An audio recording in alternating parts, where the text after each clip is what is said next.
the heart of your teams, the heart of Atlanta.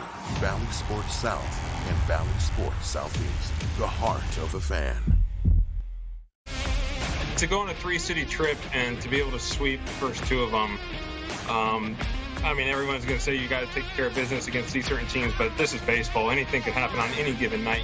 Freddie's had a terrific road trip so far with 9 hits. And there's a bid for number 10. That's headed for the right field corner. And he smokes that one into right field. Freddie's chugging. They're going to send it. Chisholm's throw to third is going to be late. And Freddie onto the glove of Aguilar. He's aboard again.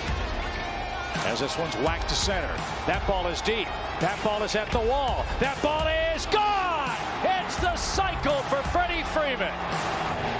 Have a night.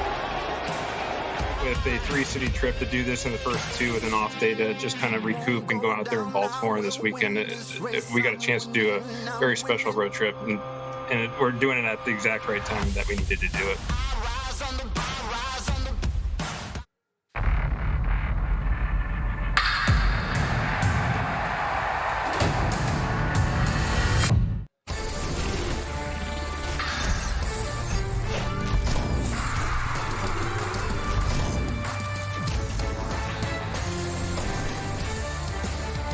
It is time for Atlanta Braves baseball, and it's brought to you by Truist. We join you from Oriole Park at Camden Yards for Game 1 of an interleague series. The streaking Braves and the slumping Orioles, who have lost their last 15 games. Everything going right for Atlanta. They've extended their lead in the divisional race to 4 games, and they signed Travis d'Arnaud to a 2-year contract extension today. Hi again, friends. I'm Chip Carey. Jeff Francoeur will be along in just a moment. The Braves are streaking at just the right time. Atlanta has an unbelievable month of August under their belt already. They've won 13 of the first 16 games played. And yes, they've got the Baltimore Orioles trying to complete a very, very productive road trip. Atlanta so far 6-0 on this road journey, and you've got to take care of business with the Orioles, Jeff Francoeur, because after this Sunday matchup with Baltimore, the schedule gets a whole lot more difficult with the New York Yankees. But just a couple of weeks ago, things were looking bleak for the Braves. They've certainly come a long way in the standings and are looking eagerly ahead to a fantastic September. When you think what this team's been through this year, Mike Soroka is not available all year. Max Fried, 3 starts IL. Huascar Ynoa, who at your best pitcher at the time, breaks his hand. And the bullpen, who really was shaky the first 2-3 months of the season. Then you go to the offensive side of things. Freddie got off to a tough start. Month into the season, your 3-4 hitters in d'Arnaud and Ozuna are lost. And then, of course, the big blow with Ronald Acuna on July 9th. But this team has continued to battle and battle. They're 4 games up, and I think it's a testament to not only Snit, but the mentality of these players. And they've got Max Fried going, who has never lost a game in interleague play. Everything is trending in the right direction on the Friday Night Showdown, presented by Kaiser Permanente.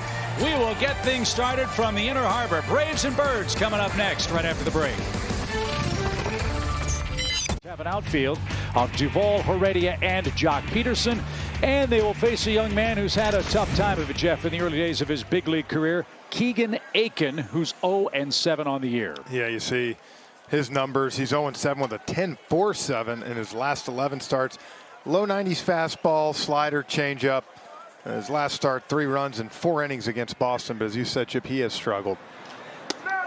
And his first pitch of the night is off the plate, and we are underway at Oriole Park at Camden Yards. Aiken, 1 career win. It came against the Braves last September. And that missed inside, ball 2, 2 balls, no strikes. One thing we've noticed, Jeff, about the Braves is how patient they have been at the plate. Yes, they're scoring a ton of runs. They drew 24 walks in the series against the Marlins. Yeah, look, there were plenty of those walks that were 4 balls nowhere close, but they drew some 3-2 walks too. And as you said, did a great job of waiting out some of these pitchers. And to me, young pitchers like this, Chip, I think it's great. They're going to try to hit edges, and these Braves hitters have not chased. Ozzie Albies has played a handful of games in Baltimore. He's 13 for 26 at Camden Yards. As this ball is popped in the air toward Mateo in right. And a late adjustment by Mateo takes care of Ozzie Albies. 1 up, 1 down. Jeff, what are your 4 keys? Don't let up. You're 13-2 in your last 15. You're going to Baltimore, team that has lost 15 in a row. continue getting after it. They've outscored them 97-60 in those 15 games of Braves. And for Max Fried, I keep going. He's been on a great roll, 3-0 with a 1 in his last 3 starts. And he's only walked 1 guy out of 49 hitters in his last 2 starts. So here's Jorge Soler, who takes outside. 1 ball, no strikes. Wonder if Brian Snitker, even in the fleeting moments filling out the lineup card, thought about keeping Max Fried in there as a hitter. Nothing against Soler, but Max has been so good at the plate. He's not Ohtani, though. That's true. That's true. No. But a man can dream. Yes. But Soler had a huge hit against the Marlins and Sandy Alcantara in Game 2 down at Lone Depot Park. And he missed a home run about 5 times on Wednesday night. Couple foul. So that 3 for 25 streak for Soler, a little deceiving because he did hit the ball hard against the Fish. Let's see if he can do some damage here tonight. He's way ahead in the count. 3 balls, no strikes. And there is the first. What was that called, a strike? No, I was going to say Soler earned ball 4. I thought for a minute I did too. I was like, whoa. What was that? Yeah, clearly ball 4 way off the plate.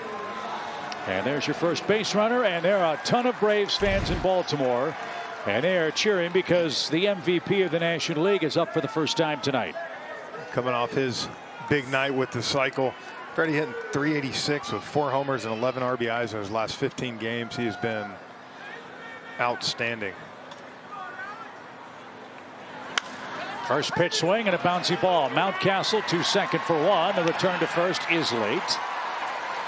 And Soler is forced at second. Freeman's aboard with 2 outs, and Austin Riley's coming up.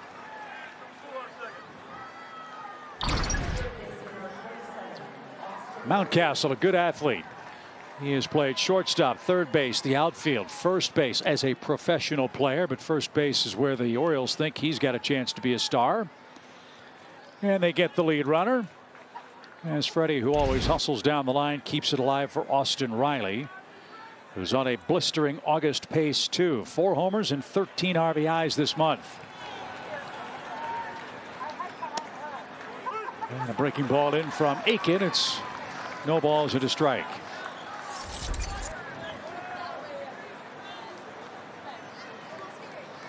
Aiken coming off a loss last time out against the Red Sox. 3 runs in 4 innings. He is not averaging a lot of length on the mound. About 3 1/3 innings and 66 pitches for the year. But so far, no damage done. He's got a runner at first in the Braves' first inning. 2 outs. No balls, 2 strikes is your proper count. And Riley out of play, stays alive. Riley's had a good road trip. 3 homers among the 10 hits he's picked up in Washington and Miami. He's had a day of rest in Baltimore yesterday and wrap up the road trip this weekend. They're 6-0. The pitch.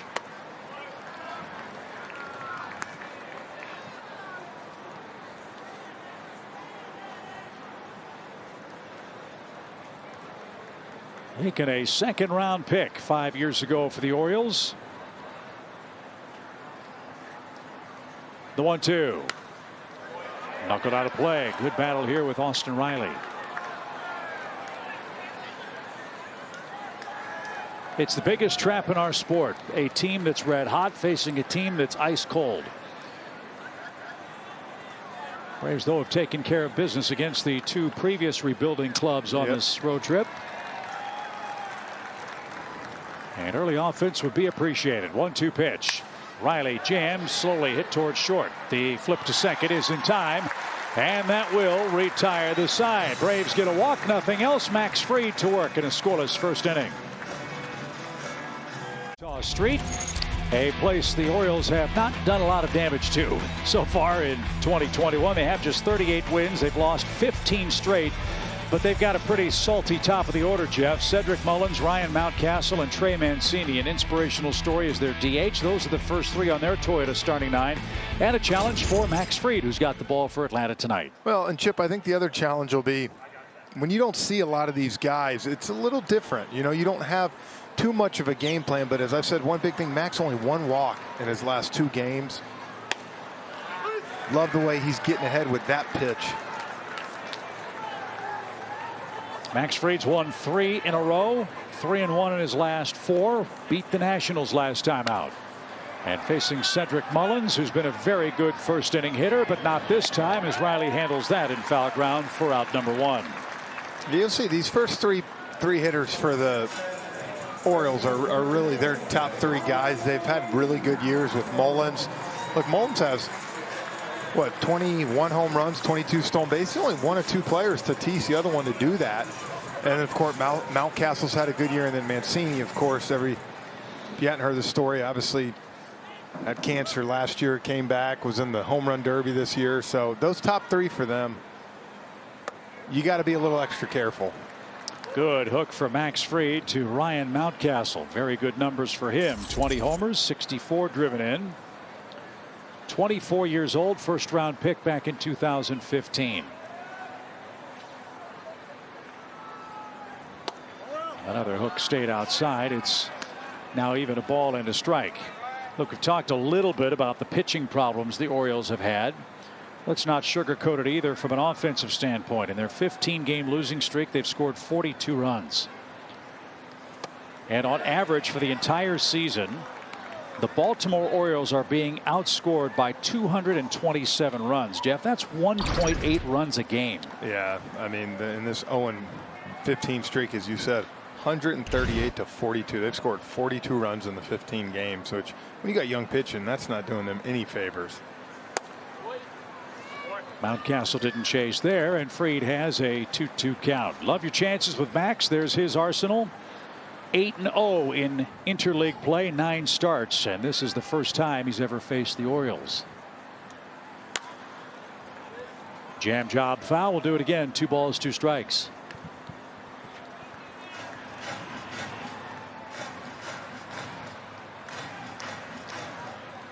Mullins popped out. Mountcastle putting up a first inning fight. Fried about to make his 8th pitch. Tell you what, the Braves have had good luck weather-wise in some of these road cities. 80-degree temperatures in St. Louis, 80 degrees tonight in Baltimore. This time of year, you will take that and say thank you. Line drive into right field, softly hit. But Mountcastle has the game's first hit. A 1-out single here in the opening inning. So that gives him a 12-game hitting streak. Nice approach. 2 strikes, shortens up. But the Braves playing the shift just kind of guided that ball into the right of the second base bag. So you don't have to hit it hard if you find the vacant acreage, and Mountcastle did just that. Here's Trey Mancini. 20 homers, 62 driven for him. And the hook gets ahead, strike 1. I think it's a pretty safe bet. Mancini's going to be the comeback player of the year. I would hope so. League. Yeah, I would think so. You know, you look at Mullins, 910 OPS. And Mountcastle, 794. Mancini, 768. Then after that, Chip, I mean, no one's really even over 700. Urias 736, but he's hitting second base. Close play at first. Hunter Wendelstedt had a great angle on that. Freddie Freeman says don't check it. Fried, as you know, an excellent pickoff move. That was close. If that throw was down by the bag, I think you would have had him. Good hard tag by Freeman. You saw Mountcastle rubbing his hand. No balls and a strike for Mancini.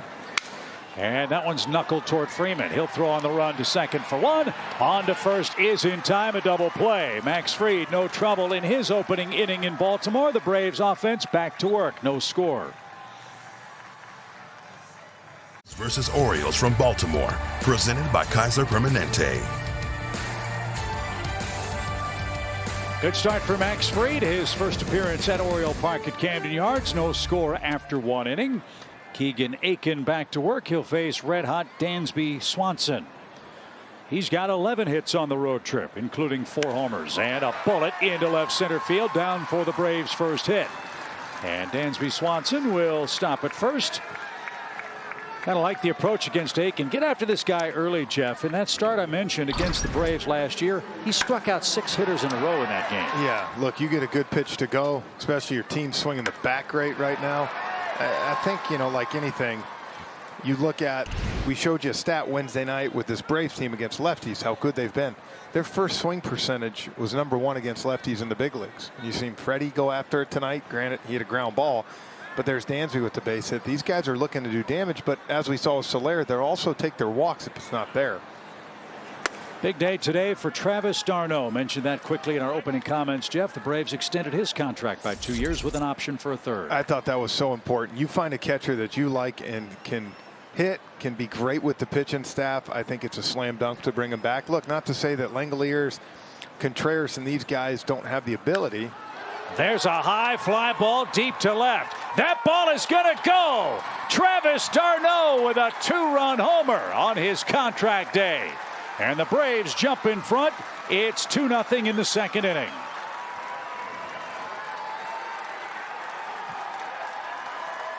Well, there you go. That's why they inked him to a 2-year deal. But I was saying, Chip, I think it's great. You give those other guys times to keep learning. And when you have a good thing like this, you don't mess it up. Heck, before the ink was even dry on the contract, he hits a home run, his 4th of the year. And his 2nd since coming off the injured list. And the Braves just continue to mash their opponents, Jeff. It's 2 homers a game, it seems, for Atlanta right now. And that's the first one. It's 2-0. Here's Adam Duvall. And back out of play, foul. The other thing I liked about the d'Arnaud signing is it allows Contreras and Langeliers time to continue to develop. Well, that's what I'm saying. Come at their, pace. Give them time to keep playing. They lost a minor league season last year, so I think it's a great move. And it'd be different if, Travis wasn't putting up the numbers, but he had a great year last year, and you're seeing him now come back. It's tough first month getting going, but he's swinging the bat now like we saw him last year. Silver slugger catchers are hard to come by. And we know d'Arnaud will be here for a while as Adam Duvall a little late. Duvall at 27 homers, 84 driven in. Leadoff hit by Swanson, 2-run homer d'Arnaud. The Braves in flight leading 2-0 in the second.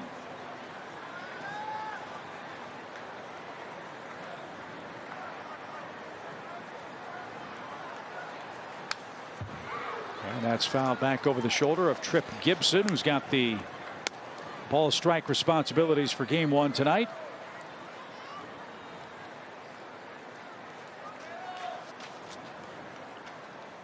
Well, you have been very consistent in talking about how important it is for the Braves to jump in front in the early innings in every one of these games.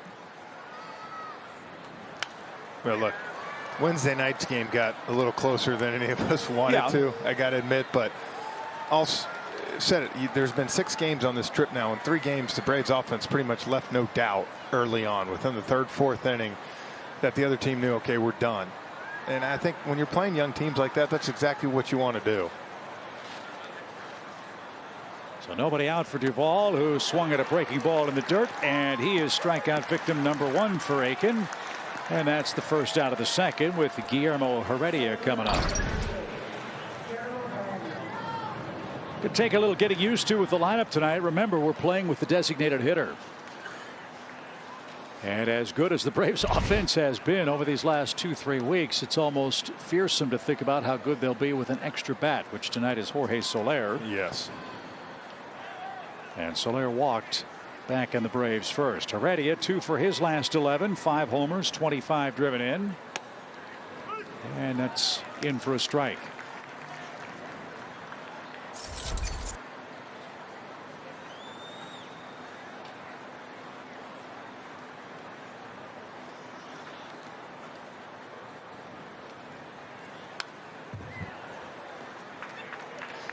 It's said that Aiken throws kind of an invisible fastball. It looks pretty straight. It looks like it's very hittable until you find out that you can't hit it. Now the tough thing, that's a great angle that you get to see. Camden Yards is a great hitter's park. You see that where that Pepsi sign is in right center there? I mean, that's the ball flies out of there. For a right-handed hitter, you get it up in that jet stream, it's gone. And I always figured that's tough too for some of these young pitchers. It's like a young pitcher in Cincinnati. Some of these fly balls that you get at other parks that are caught there, they're gone. Yeah, well, that's, I guess, the other side of that coin. When you build a cozy, intimate ballpark, great for your hitters, but you got to pitch there too. And that's been a problem for Baltimore as Heredia fouls it away. As Jeff said, a 9-point ERA during this 15-game losing streak. And think about when the Orioles had that nice little run for those 2 or 3 years. Adam Jones, Markakis, Chris Davis, J.J. Hardy. They had a lot of pop in that lineup. They won from offense standpoint. It's just tough to build around a pitching staff to me in a park like that. And not to mention, they play in the NL East or AL East. Yeah, Yankees, Red Boston, Sox, Tampa, Tampa, Toronto's offense. That's down and in. 2 balls, 2 strikes. Well, that's the challenge for Mike Elias, the new general manager. His manager, Brandon Hyde. The Orioles' last winning year, 2016. Since then, Jeff, they've played .359 winning percentage baseball. It's tough. 2-2 pitch. Strike 3 call. Generous call for Aiken. And no argument from Heredia. Pitcher's pitch retires the Braves center fielder, and 2 are out for Jock Peterson. Yeah, might have got a generous call. See where the thing is kind of down and in, but I think Heredia being smart when you got Max Fried on the mound also in a 2-0 lead.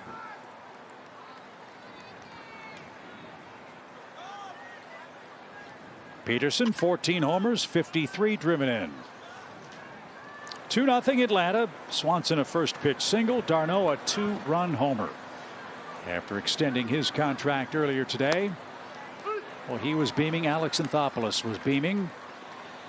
I'm sure you heard all about that on Braves Live before our game started tonight. Well, I know there was a lot of talk coming into this year that I know Snit had expressed his desire to re-sign Travis, and I know a couple other people had too, I think. Popped up over the Braves dugout foul. You might have seen it happen sooner, but I think with him being out, I'm sure they wanted to see him, make sure he's healthy, everything was going well. And as we've seen the last week now, his at-bats have been great, his approach has been good, so.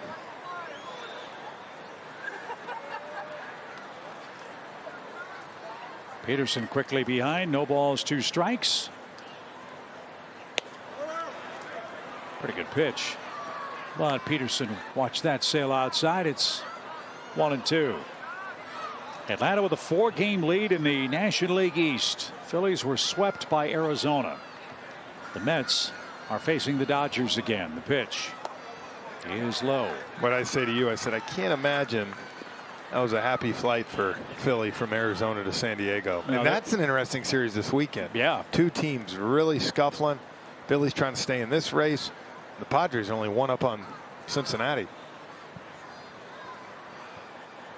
And Cincinnati's got Miami tonight. Pop fly foul. Don't count out the Cardinals. They're 3.5 games back in the wild card chase, so that's tightening up. And those are races that man, Brandon Hyde, terrific baseball man, hopes to experience as the Baltimore manager. Orioles last year in the 60-game season went 25-35. This year 38-82. Little chopper hit towards second. Urias with the peg to first, and that will retire the side. Travis d'Arnaud has hit another homer, his 4th of the year. It's a 2-run shot, and the Braves off to a good start in Baltimore. It's 2-0 in game 1. Series in Baltimore. Travis d'Arnaud goes deep to left. It's 2-0 Atlanta as we move to the bottom of the 2nd inning. Austin Hayes, Pedro Severino, and Ramon Urias are coming up against Max Fried. If Max struggles, it's usually in the 1st inning. Very little trouble for him tonight in his opening frame. Let's see if that carries over the rest of the way. As a bullet hit, foul to 3rd. And Hayes an even count. Got to make that play. Yeah, the late great PA announcer for the Orioles, Rex Barney. He knows it. You can see. Now it's a new glove. Look, see how he's bending the glove back? It's not your fault, but it's the glove. I hear that all the time. Yes, you do. But Rex Barney would say on a great play, give that fan a contract. That's upstairs. 2 balls and a strike from Max. Curveball's been a little in and out for him early on. Hayes, a .237 hitter. Not real patient. 20 walks, 73 strikeouts for him. But 31 extra base hits. And that straightened him up. Ball 3. Good fastball, but off the mark. 3 balls and a strike.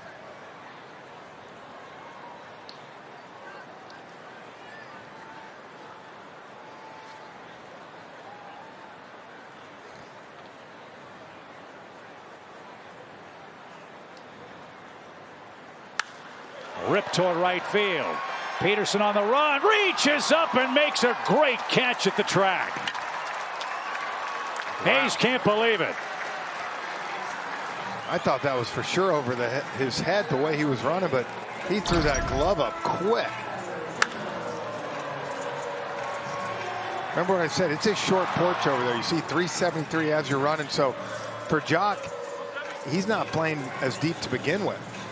Very Nick Markakis-like catch. Yeah. And Hayes robbed by Jock Peterson. A tip of the cap from Max Fried.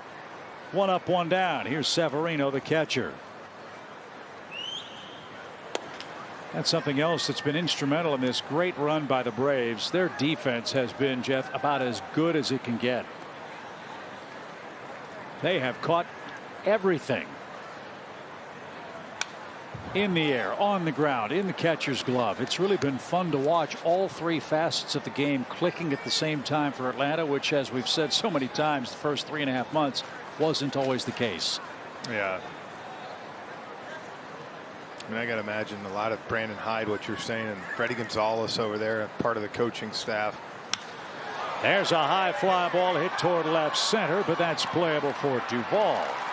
Not much carry on that one. 2 outs. I was going to say, Chip, I think a lot of what they're doing, I'm sure, is trying to be positive for these young guys. I mean, losing 15 games in a row. Talked about earlier in the year, lost 14 in a row back in May.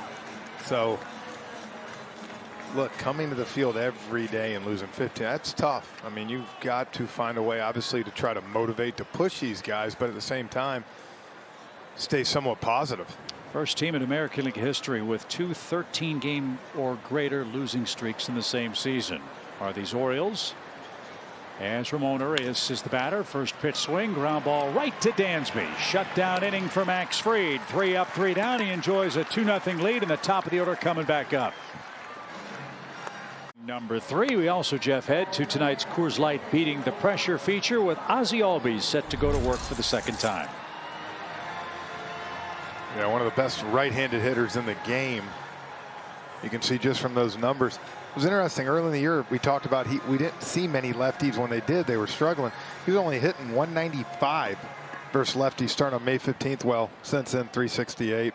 And he's a career 341 hitter from the right side. And it's not just Ozzie Albies, but the whole Braves team, Jeff, is on a great roll against left-handed pitching. They've won 8 straight games started by a southpaw. Yep. And they'll see a couple of them in this series. Aiken tonight, John Means on Sunday.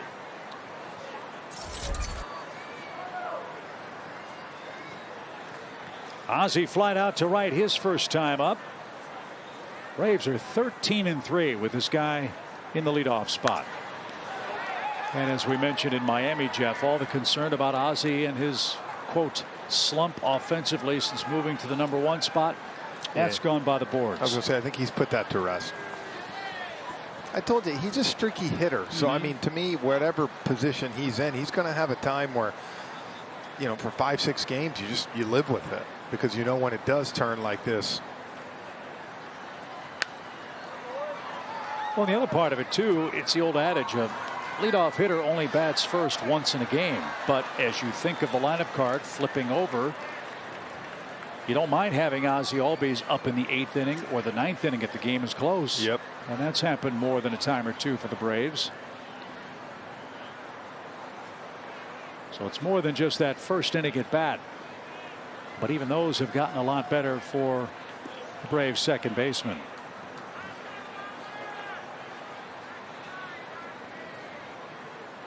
No balls, 2 strikes. Aiken about to make his 40th pitch.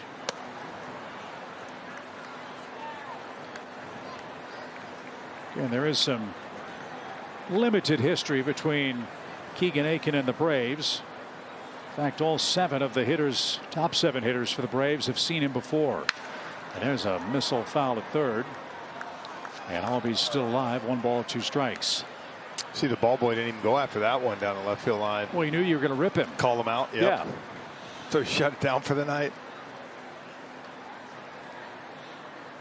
One more note on that start by Aiken against the Braves last year. You know who started for Atlanta in that game?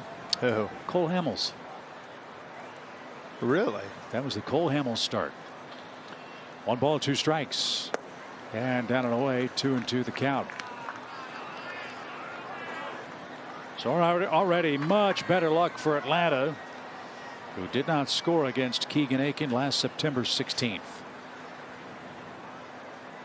The 2-2. Full count. And that's the difference with young pitchers. You know, in AA, AAA chip, a lot of times you get a swing and miss on that pitch. And up here, guys, they might offer at it like Ozzie did, but eventually now he's worked the count back to 3-2 and in his favor. And he helped him out, swung at a bad ball there, and Aiken has his 3rd strikeout. Leadoff man retired for Atlanta. 1 away for Jorge Soler. You don't see Ozzie go after that pitch too much, not from the right side. Left side, we see him a little more aggressive.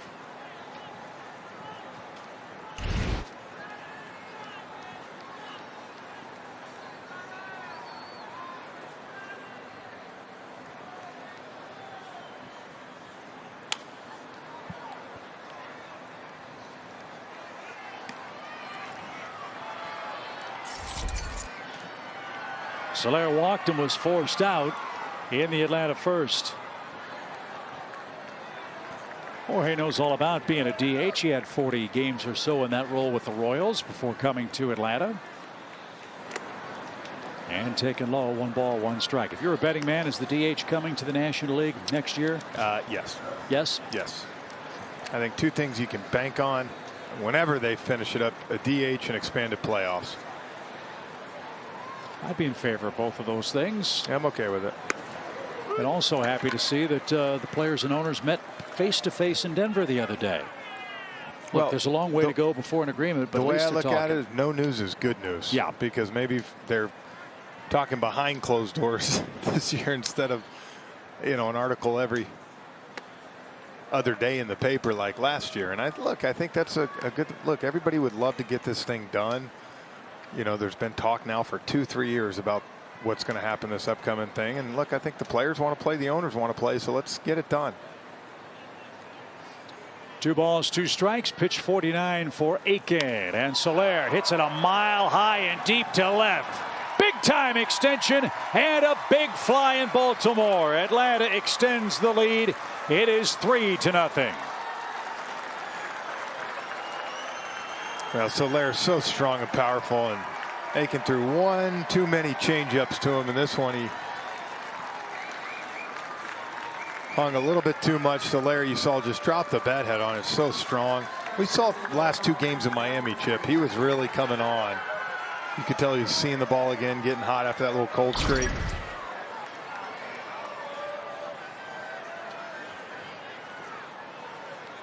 It's a big, powerful man. So 2 more homers for the Braves. They lead by 3, and Freddie Freeman the batter. Went down and got it and hit it a long way.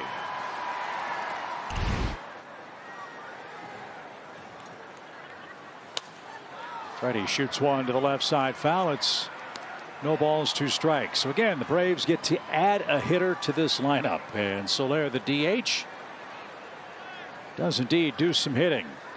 His 17th home run overall this year.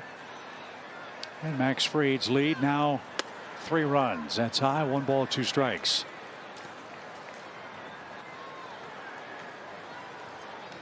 There are so many things to love about a major league game. One of them is you never know what you'll see, and no 2 games are ever alike. Here's the pitch, which is popped up Into shallow left. Hayes comes on and makes the catch for the second out. There have been over 10,000 men to play Major League Baseball.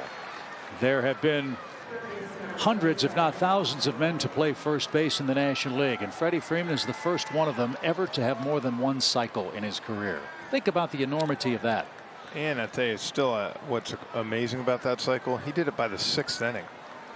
And walked in his last plate appearance, or trip to the plate, I should say. Yeah, well, yeah, he walked in his 5th one, and then actually his one out was against Sandy Leon, the catcher. Yeah. Backup catcher. Who, as we said at the time, might have been their MVP. 5 pitches, 1, 2, 3. And you know what he said, right? It's not tough, guys. Attaboy. Here's Austin Riley, bounced into a forced play to end the first inning, got jammed with a pitch. And that one muscled foul for an even count. It's 1-1. Well, you look at this Atlanta lineup. Freeman, Riley, certainly MVP candidates. Dansby Swanson knocking on the door, too. That is a true murderer's row. 3, 4, and 5 right now on this Atlanta lineup card. And they are all hot at the same time. Riley toward right. That's going to drop in for a 2-out hit. Just the approach that these guys take like that. Not trying to go out and get the ball, let it travel to you. And you get jammed, and Riley's so strong, he just kind of throws it in the right field for a knock.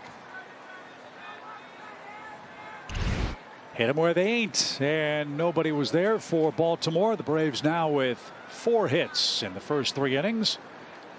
And Dansby Swanson, who had the first knock for Atlanta, it came on a first pitch leading off last inning. 3-0 homers by d'Arnaud and Soler tonight.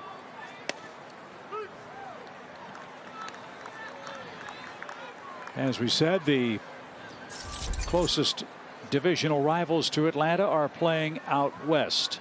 Chance for Atlanta to put the first score up in Eastern play tonight. And they're both playing good teams in San Diego and LA. That's what's a. See, Austin Riley gets the second. That's where one of my keys, Chip. Don't let up. You got a great chance to finish these 3 games. And I love the intensity these guys are coming out to tonight. And I was going to ask you that. Are these games hard to play from that standpoint? Well, absolutely, because, you know, look, you go, you know, Philly's going to be in San Diego tonight, sold out stadium. Dodgers Stadium will be sold out tonight with the Mets. Right. And you're up here, you know, and it can be tough. Guys can lose focus. This many games in a season. And as I told you, August is a tough month.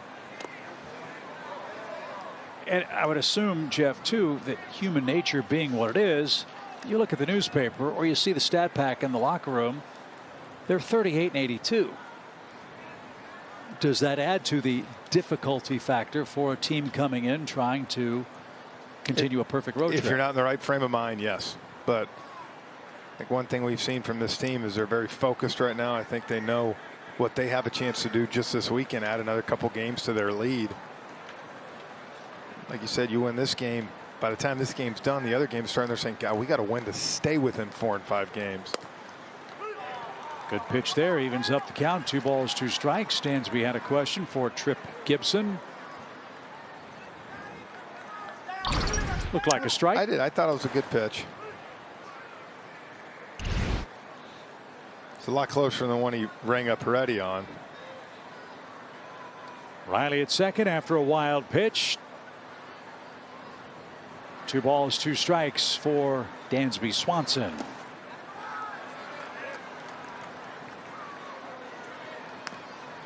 Swanson now 12 hits on the road trip. 16 runs, 15 RBIs in his last 15 games. Right now, there is nowhere to go for an opposing pitcher on this Atlanta lineup card. Good cut at that pitch to stay alive. It's 3-2. And here we are again with Keegan Aiken averaging 3 1/3 innings and 66 pitches in all of his appearances this season. This is his 18th game and 10th start. So A lot of work out of the bullpen for the young left-hander. 3 balls, 2 strikes.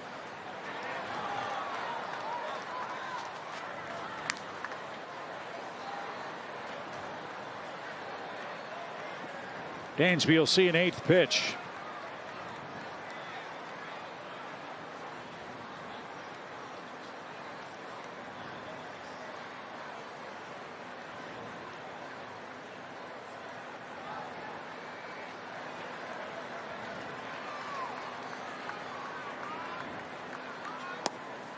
And Swanson takes ball 4.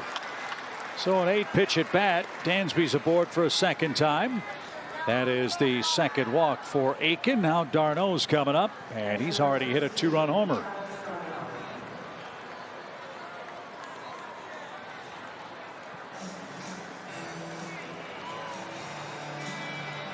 Now Aiken will get a mound visit here with Atlanta already ahead 3-0.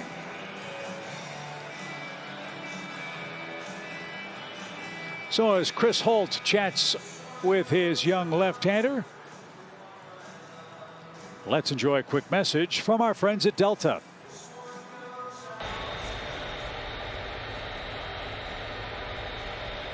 Reconnect with more. Delta, the official airline of the Atlanta Braves. Braves would love another happy flight home from Baltimore after the game on Sunday. Then we'll welcome the Yankees for a 2-game interleague set Monday and Tuesday next week. Then 2 days off. And then San Francisco comes a calling a week from today. A great 5-game homestand.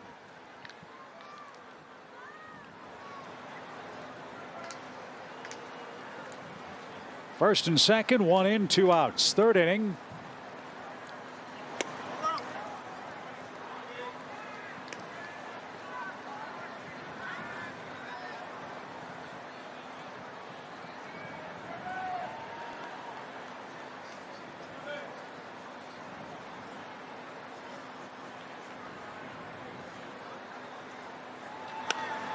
Cue shot hit to the right side. Can anybody get to the bag in time? Aiken can't. d'Arnaud is 2 for 2. He put it in play, a little squibber. And Urias got to the ball, but d'Arnaud, the Braves catcher, outran Aiken to load him up. And good call by Hunter Wendelstedt. You could see he had a great angle on it. Like you said, a cue job. You could see Travis just get the foot down before Aiken was able to.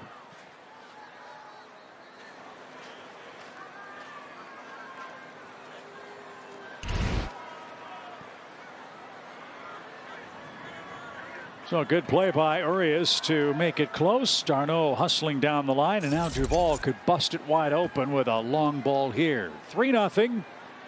Duvall struck out in the Atlanta second. All this trouble with 2 outs, 2 singles and a walk in the inning for the Braves.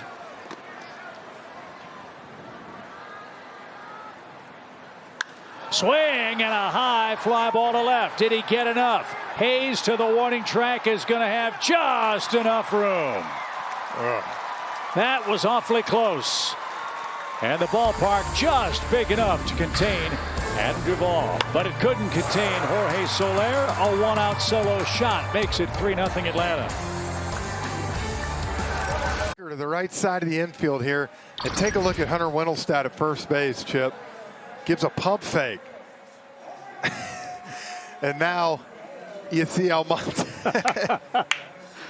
Look, he does it about 5 times. Look, I'll tell you, it's like anything, man. When you're winning, it's a lot of fun.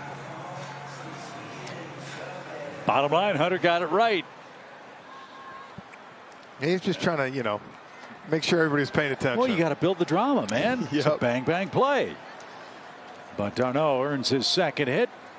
Freed now a 3-run lead, and Mateo's coming up. What I like is Almonte did it, 5 or 6 times? It wasn't like he just imitated it one time. Practice makes perfect, right? Mateo's riding a 10-game hitting streak. That's over the outside corner to even the count.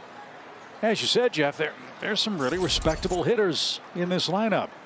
Mullins, Mountcastle, Mancini, Mateo. Maybe that's the secret. The surname has to start with an M. Because they're the hottest guys going for Baltimore at this point. And that's the other thing that's tough on an offense. When you get down 3-4-0 within the first 2-3 innings, it seems, of every game right now, that pitcher on the other side feels invincible. He gets in a nice groove, and and you feel like you're out of it before it started. Well, like we said, there's still a long way to go in this game, but if you look at Max Fried's inning by inning numbers, like many in the game, it takes him a little while to get out of the starting blocks. When that doesn't happen and he has a scoreless first, you feel like he's on his way to a good night. He leads by 3, 2-2 count for Mateo. And he struck him out with a fastball. So Max Fried has his first strikeout. He's faced the minimum through 2 1/3, and former Philly Michael Franco is coming up. Tied him up.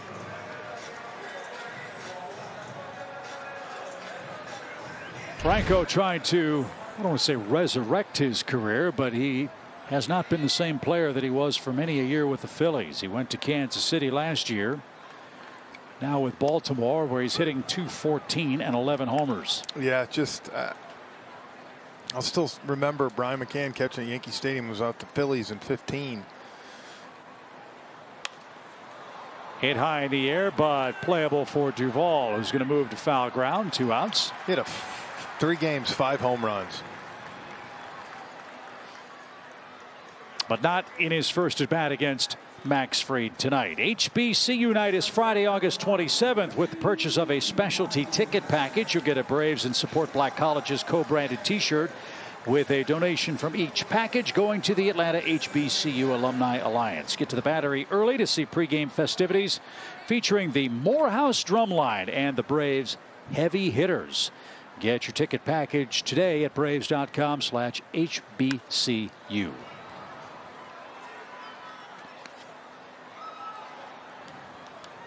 Richie Martin, former Florida Gator. This guy has been through the ringer.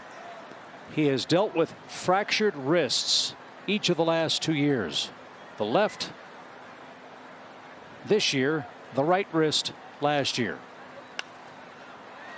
And Baltimore trying to find out if this kid can be an everyday solution for them in the middle of the infield. Remember, they started the year with Freddie Galvis at shortstop. He's now back with the Phillies.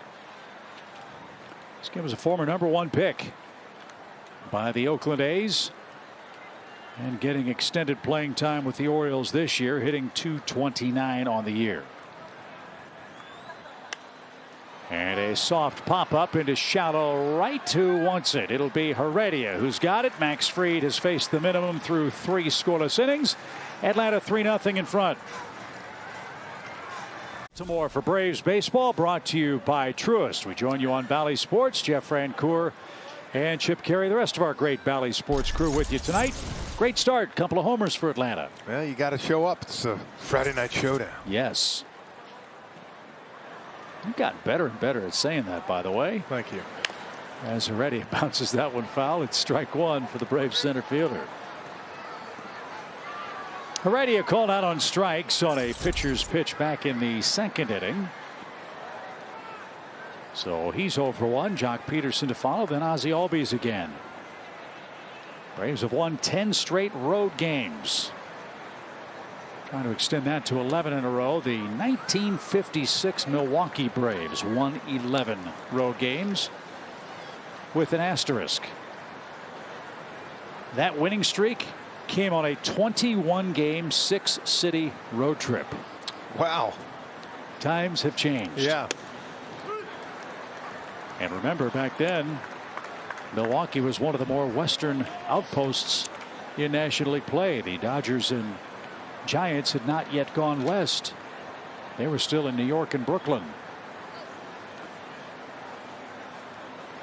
1 ball, 2 strikes in the Atlanta 4th. And downstairs, it's 2-2. Man, that would have been a fun era of baseball to cover, wouldn't it? Oh, yeah. Brooklyn, New York, Philadelphia, St. Louis, Chicago. Take the train. Sunday night train ride. Have Monday off. have a doubleheader Sunday. Heredia knuckles that one towards second. And the peg to first retires him for out number 1.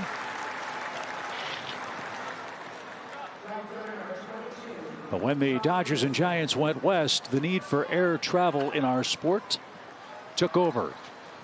At the time, the Dodgers, I think, were the first team that had their own private charter plane. The O'Malley family got the Dodgers on the bird and flew them east whenever they had to play back against the Cardinals, Cubs, and the like. Here's Peterson. He's 0 for 1, a ground out.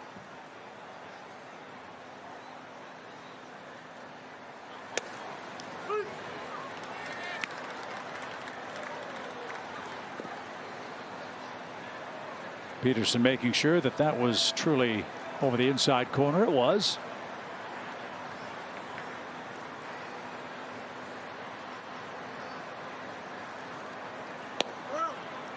Did you ever hit one out onto Utah Street? That's it's a long poke, I know. Yeah, but I'm just asking. You're going oppo. Yeah. I mean, it's, you got oppo power. That's a big time oppo poke. No, but I liked hitting here. It's a great spot. 1-1 pitch. I love playing here. I mean, heck, I halfway kind of named my kid after it. Our 4th one, Camden. What were your numbers at Camden Yards? Do you know off the top of your head? I don't, but I know they were good. I will say that. So you followed the Chipper Jones philosophy, right? With Shea. That's upstairs. 3 balls and a strike. You know, when I went there for the most part, 12, 13, 14 with Kansas City and all that, this place was packed because they were playing well. They were winning. Well, it's a great baseball town. They just the last 4 years, you said they've had nothing to cheer about.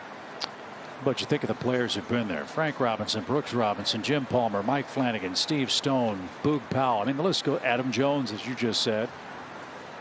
Earl Weaver, their manager. Davey Johnson. Buck Showalter, among others. 3 balls, 2 strikes for Jock Peterson with the bases empty. And he hits one a mile high towards center, but Mullins is going to track it down at the edge of the track. See what I'm saying, though? That's just, I mean, that's a ball that Jock hit straight in the air high. Almost all the way to the warning track in that area. So Ozzie Albies will hit with the bases empty and 2 outs. One more bit of history about the Orioles. They did not begin in Baltimore. In the early 1900s, they were the original Milwaukee Brewers and then became the St. Louis Browns. They played alongside the Cardinals until moving to Baltimore in the early 50s. In fact, you can see the Orioles color scheme in some ways matches what the St. Louis Browns wore. They wore brown and orange as the American League counterpart to the Cardinals. In St. Louis, you see Brooks Robinson, Jim Palmer. Great franchise. I was thinking about those good teams. I just saw the jersey too that one girl was wearing. Matt Wieters was there catching, doing a great job. So that's why I said they had to stack the lineup. Former Georgia Tech star. And I've always said a lot of attention goes to the big markets. And look, when the Dodgers and the Yankees and the Mets and the Cubs are good, it's good for baseball. But when teams like Baltimore are good, the real passion comes out. And hopefully those times for them will be coming after the Braves lead town. Home 4th, it's 3-0 Atlanta.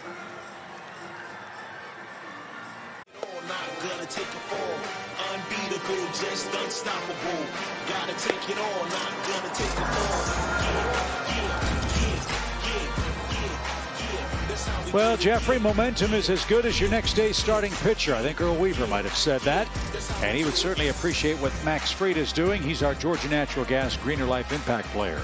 Yeah, Max, what a stretch he's been on now. Last 3 starts, 3-0 with only 2 earned runs and 18 innings pitched. And really, you take away those first 3 starts of the year before he went on the IL. He's had a 2.92 the rest of the way since he's returned.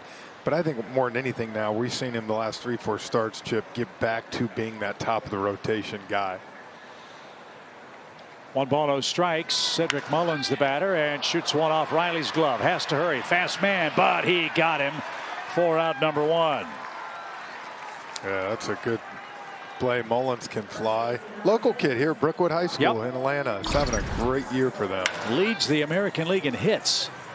You would win a lot of bar bets asking who has the most hits in the junior circuit. It is Mullins. Look at the bottom there, the Bally bar exit velocity just under 110. Good play by Austin. Braves defense continues to shine. 1 away from Mountcastle, who has the first and only Baltimore hit.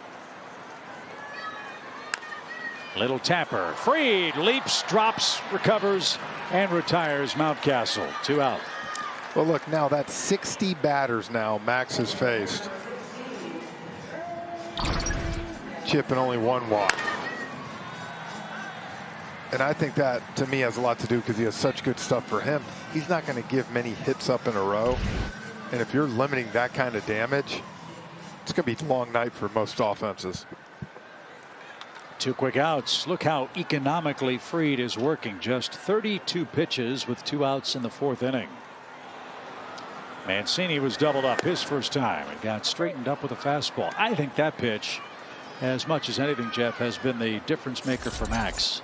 Throwing it more for strikes, throwing it more confidently.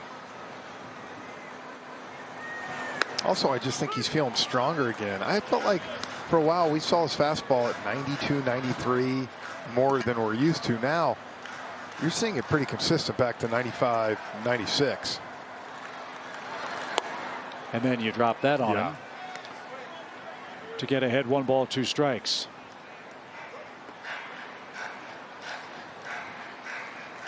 Mancini, the designated hitter for Baltimore, 143 strikeouts, so he's a candidate for 1 here.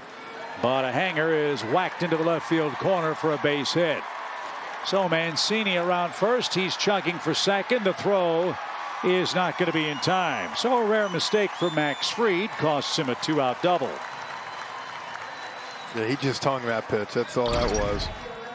It's not a bad idea.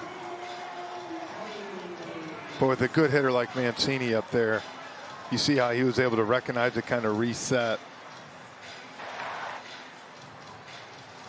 I'll tell you one thing, too. Adam Duvall, look, Mancini right here realizes, man, I got to go. Adam does such a good job in left field of getting the balls, getting set and throwing them quick.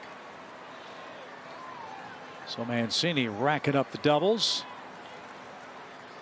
And stands at second for Hayes, who lined out hard to right. Jock Peterson, with that great running catch, reached up and snagged his drive for the first out in the second.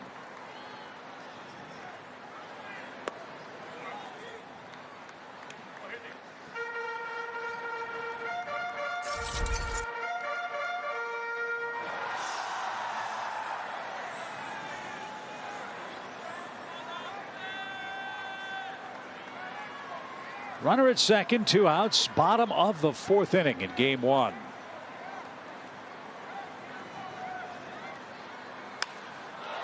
Driven down the left field line, but he was way out in front.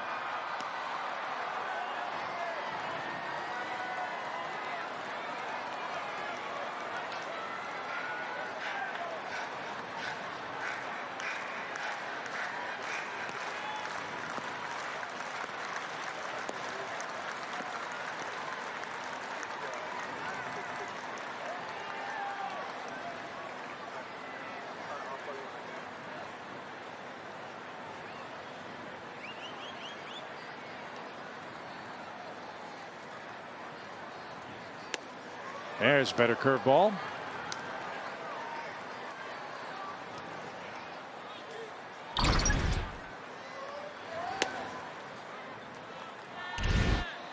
So let's see if he can finish off Hayes and get the game into the hands of the Braves offense in the 5th.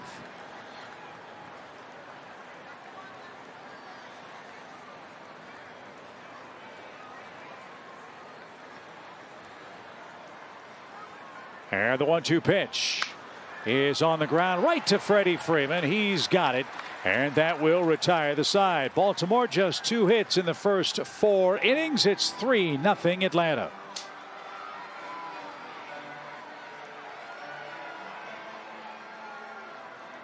3-0. The third and last run came in the third inning. Jeff, the Braves DH did not disappoint. Over 110 exit velocity, or just under 430. You can see the changeup, and he just drops that head. You said he's so powerful. And all he's got to do is get that bat head to the ball. Well, let's keep adding on here. 2, 3, and 4 on the lineup card for the Braves. Soler, Freeman, and Riley in the fifth inning. Keegan Aiken thrown a lot of pitches. He's had to use 82 of them after 4 innings and 1 pitch in the fifth. That's what I was going to say. The difference thing about it, he's throwing 82, and Max is half of that at 41.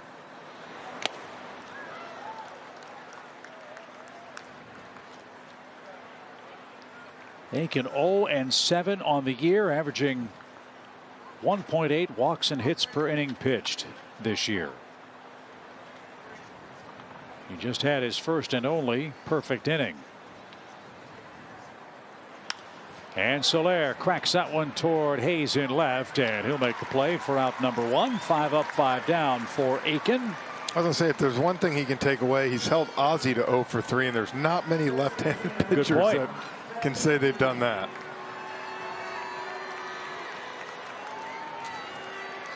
Well, Freddie Freeman, fresh off the cycle Wednesday, is 0 for his first 2 tonight.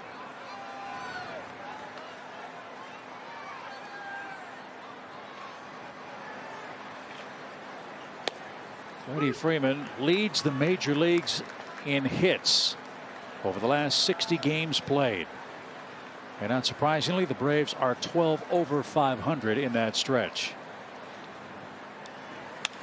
This one is pulled into the shift, and Freeman's going to be the second out. 2 away, 6 up, 6 down for Aiken. Austin Riley is your hitter, and he is the Home Depot getting more done player profile tonight. Yeah, since July 1st, he has been absolutely on a tear. You see those 38 RBIs are tied for third most in baseball behind Votto and Polanco, tied with Dansby. He's got the second most home runs in MLB behind Votto.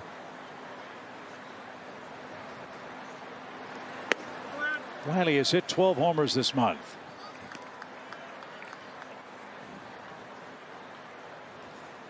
The Braves record for homers in August.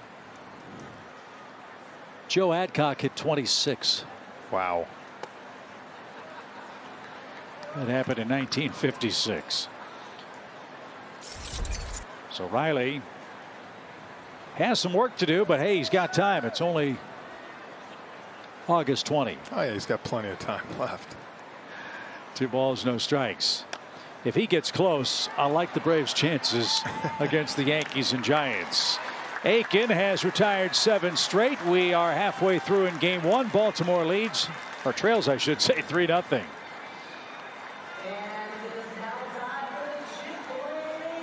Friday Night Showdown presented by Kaiser Permanente. Max Fried enjoys a 3-0 lead. Braves have supported him with a couple of home runs.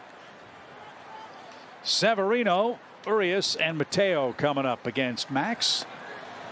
Again, Max Fried, as good as he has been in his young major league career, is undefeated in interleague play. He's 8-0. Entering action tonight, trying to win his 5th road game. And right now, he has befuddled the Birds' bats. They have just 2 hits in the first 4 innings tonight.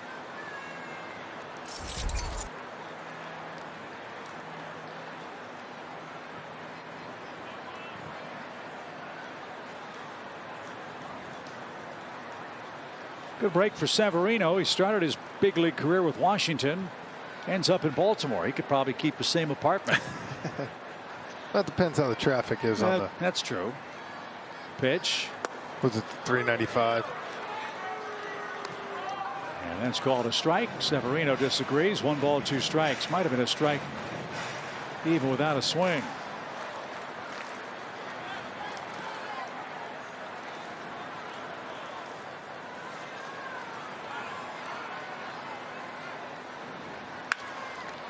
On the ground to Dansby. And Freeman dug that out. One up, one down in the Orioles' 5th inning. Well, Max is doing a great job tonight, Chip, of really just mixing it up on these guys. Young hitters, he's not following any pattern. He's throwing off speed early and then coming in with that hard fastball and just jamming almost every one of these Birds hitters. And as you said, in a cozy ballpark, getting the ball on the ground. 7 outs on the ground for Max so far tonight. One of them off the bat of Ramon Urias. Dansby retired him.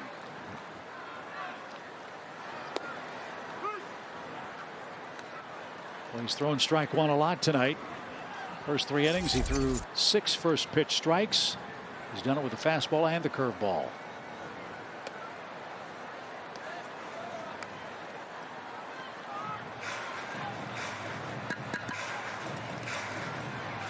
Atlanta shifts for the Baltimore infielder Ramon Urias, who's 27 years old. And that paints the inside edge. I think that also might be his best pitch tonight. As good as fastball and curveball been, that slider, he is hitting that thing on the inside part every single time, it seems. Whether he's getting the call or whether he's getting weak contact. Elevated fastball fouled away. 1 ball and 2 strikes.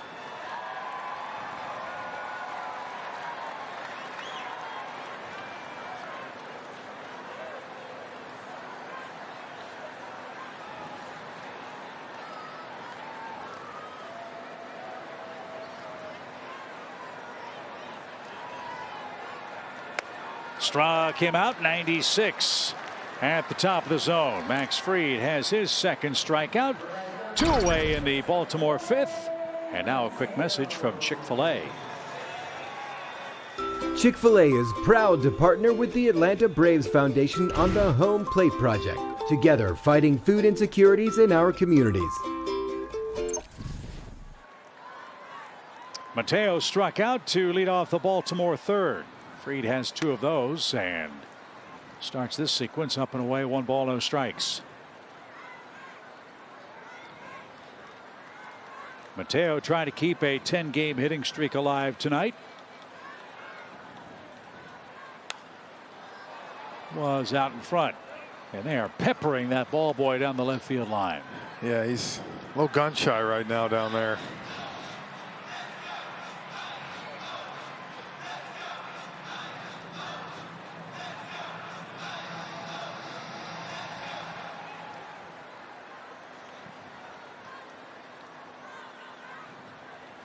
One ball, 1 strike. And that missed the inside ball, too.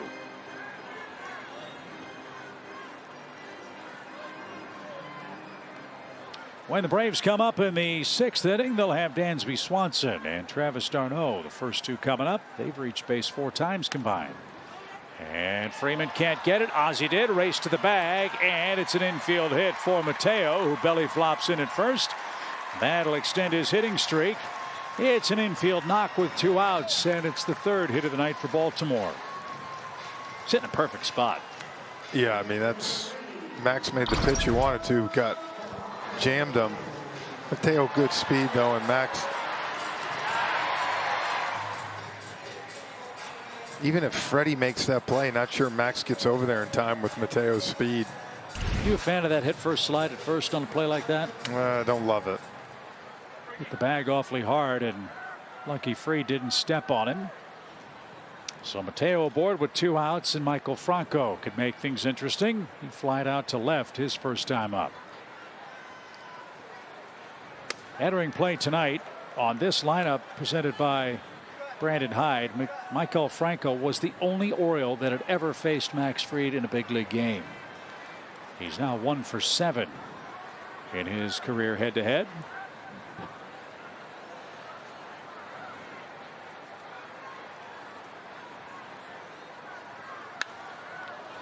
Franco fouls that away. It's 0-2. So the old saw, hey, big advantage for a pitcher certainly applies, but it carries over when you have excellent stuff like Fried has in game 1 tonight.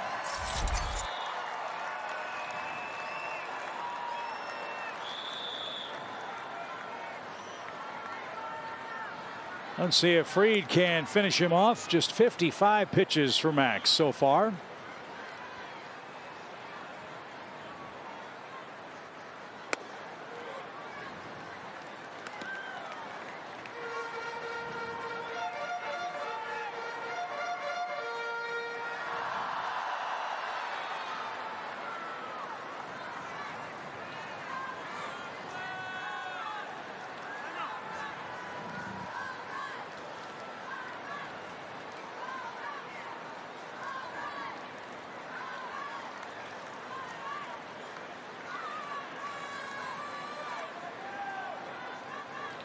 Mateo, a short lead at first.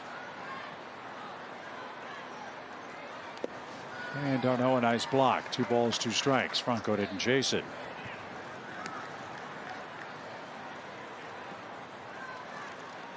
Now Richie Martin, the shortstop, waiting on deck. I think Max would like to start the 6th inning with him.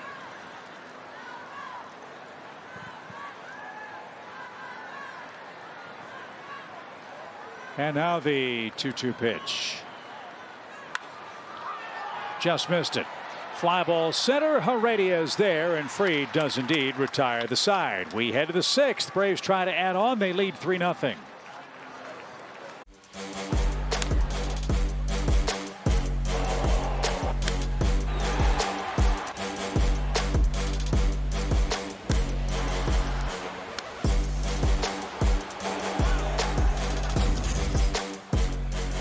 Can't complain at all about Brian Snitker's offense over the last 10 road games. Jeff, that's our Zaxby's indescribably good play.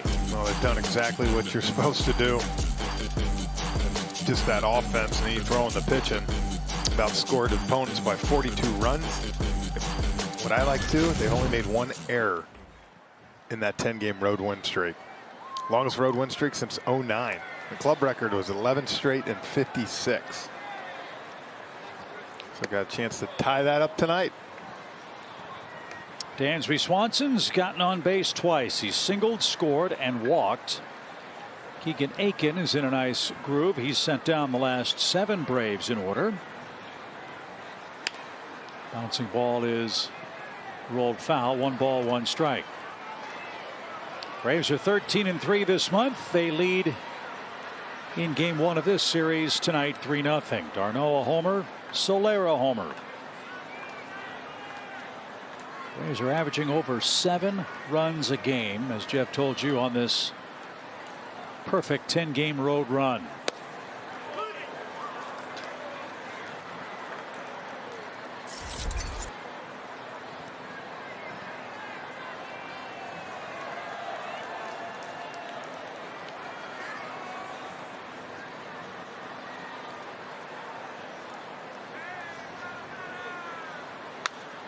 Fought off and fouled away.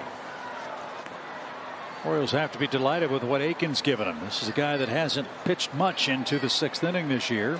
And he's trying to do that tonight, although with a high pitch count. But as he approaches 100, Baltimore's bullpen is beginning to work.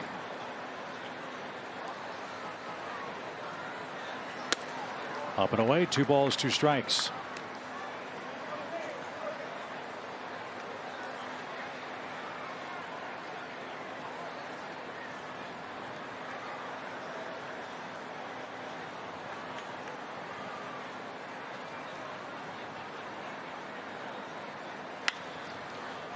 On the ground, bobbled it short.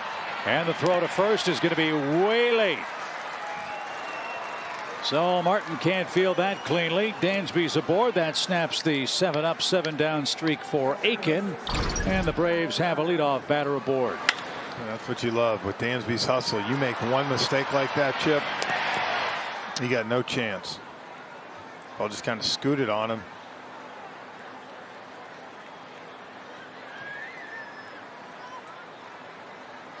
Never have to worry about Dansby running hard down the line. So he's aboard for a 3rd time in the game. Let's see if the Braves can cash in a Baltimore mistake. If you missed it, Travis d'Arnaud earlier today signed a 2-year contract extension with an option for a 3rd year for the Braves. He was very excited about that, as is the ball club. And a little side note to that, he's also donating 1% of his salary to the Braves Foundation, something that Alex Anthopoulos talked about, Jeff. Not publicized very much by the guys that do it, but a terrific gesture too. Yep. 1 ball, no strikes.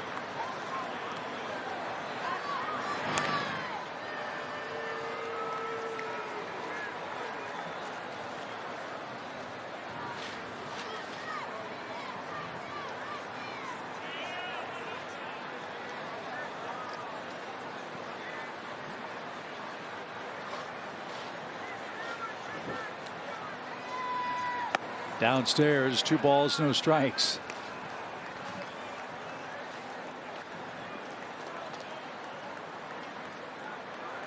And that's Dylan Tate. I was going to say, I figured he had to be ready soon. 97 pitches.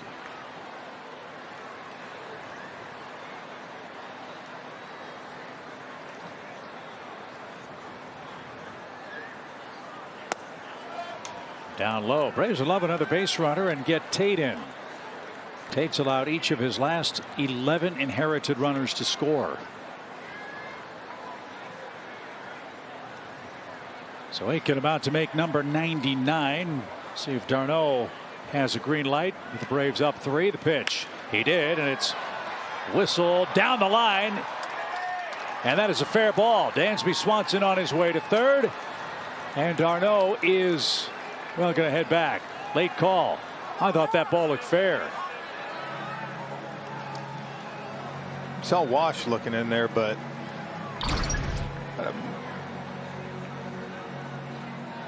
nope, clearly foul. boy, just missed a double after that home run earlier.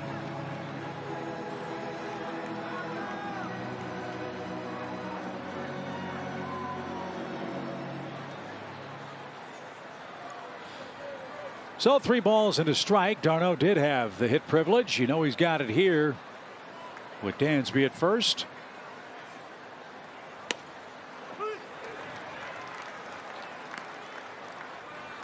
And now full count. So Aiken over 100 pitches tonight. All in all, he hasn't pitched a bad game. He's made 2 mistakes, 2 homers. But so far that's been enough, as Max Fried has been really good. Yeah, it's I mean, for sure the best he's pitched here in a long time. He's got to feel good about that. Trying to see if he can get out of this one.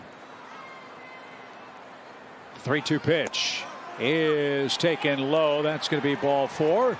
Braves have 2 on with nobody out, and now Brandon Hyde a decision to make. He has Dylan Tate ready. Aiken just walked the Braves catcher, who reaches for a 3rd time himself, and the decision for Hyde has been made.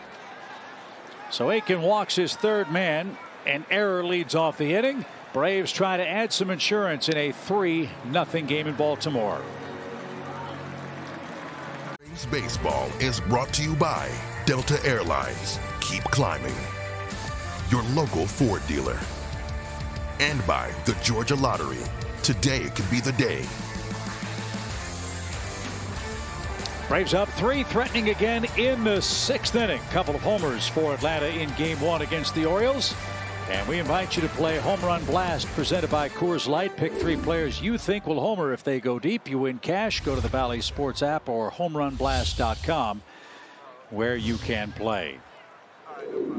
Swanson and d'Arnaud, the 5th and 6th place hitters for the Braves, have reached base in all 3 trips to the plate, and now they're greeted by Dylan Tate, who, as I said, Jeff, has had a rough go out of the bullpen. It's tough to allow 11 straight inherited runners to score. He's struggled as of late. Had a pretty good start to the year, but like you said, it's kind of slowed down a little bit.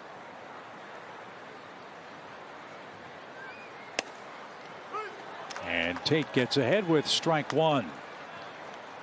August 4th was the first run that Dylan Tate gave up after the All-Star break. He had a 10-game long streak without allowing a run for the Orioles. But as you saw, 0-3 in 45 games now. Duvall just missed a grand slam his last time up. He struck out in the 2nd, so Adam is 0 for 2.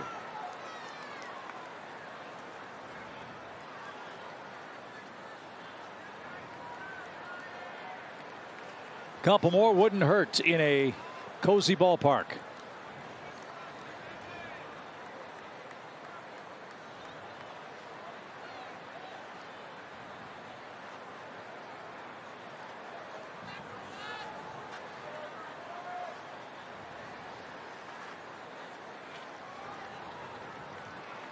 See the shift they got on Adam. The whole right side to play with.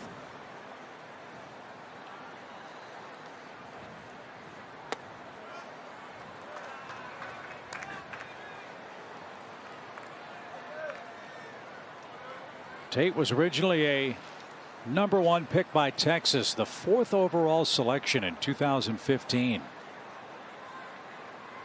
Was later traded to the Yankees with Eric Swanson and Nick Green. That's fouled away. That was a deal for Carlos Beltran. Then when the Yankees wanted Zach Britton, that's how Tate got to Baltimore. That was at the trading deadline 3 years ago. Got to the big leagues for the first time in 2019, and here he is, 27 years old, out of Los Angeles.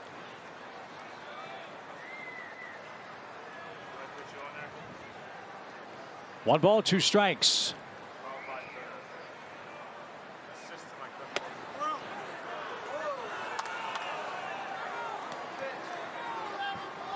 Good pitch. Ball was outside.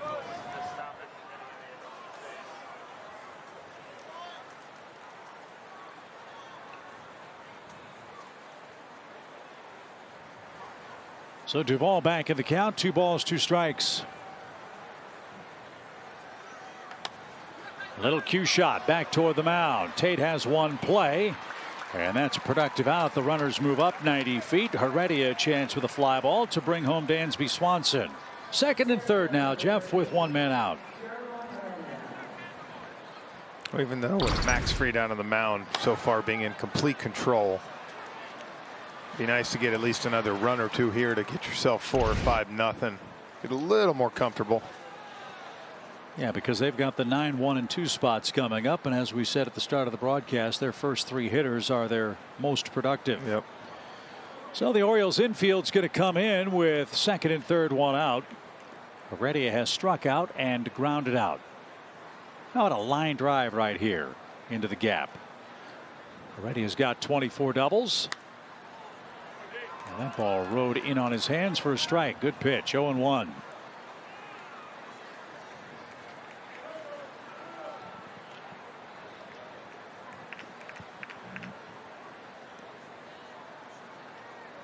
Swanson reached on an error. Darno walked. They advance on the Duvall tapper to the mound.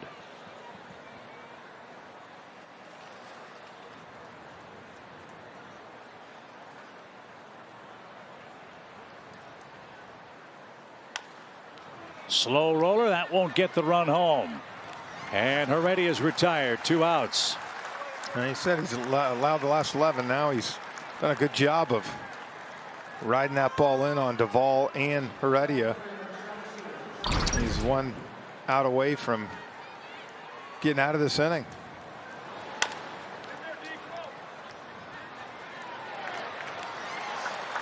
A little surprised they didn't go on contact there with second and third and 1 out.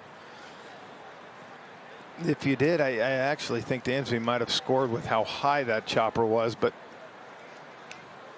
played it safe and given Jock a chance to drive in the 2 runs. Jock is 0 for 2 tonight. Braves 7, 8, 9 hitters have yet to reach base. Let's see if Peterson can change that. And a change of beauty. Strike 1.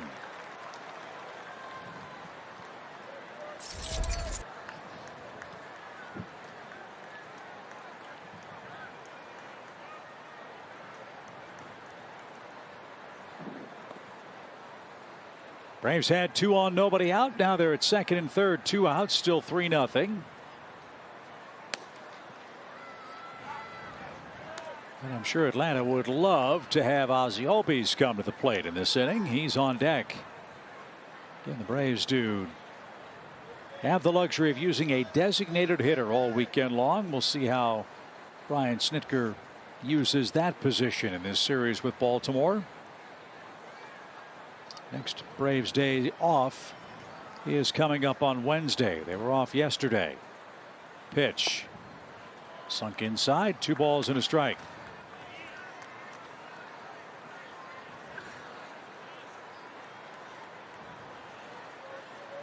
That's Keegan Aiken, who gave up 3 runs in 5+ innings. He walked 3, struck out 3, gave up 2 homers. His second look at the Braves. First came last year. The 2-1 pitch. A lot of changeups to Jock.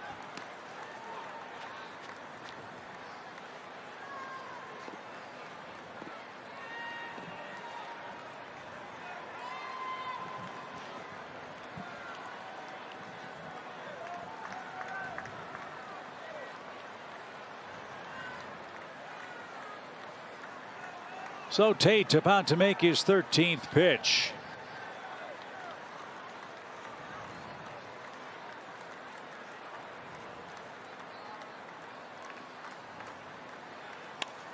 And another cue shot back to the mound. Tate, a heck of a job. He was in big time trouble and got 3 soft ground outs to send us to the home 6th.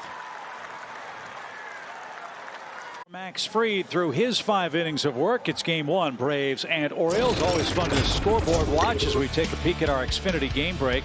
Here are the common opponents for the Braves Eastern Division rivals.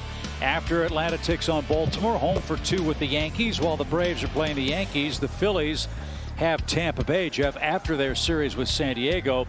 And as you said a couple of weeks ago, this gauntlet for the New York Mets is going to be very, very difficult. After their Dodgers series, they again have to play the Giants. Well, they're 1-6 so far in that 13-game gauntlet, still with 3 more at Dodger Stadium. And then they come home and get the Giants for 3. So the Braves atop the Eastern pile. As a bunt try off the heel of Freddie's glove, but he doesn't panic, and Martin's retired. Thank you very much for out number 1. Man, he squared that ball up pretty good. Freddie was laughing how hard that was hit.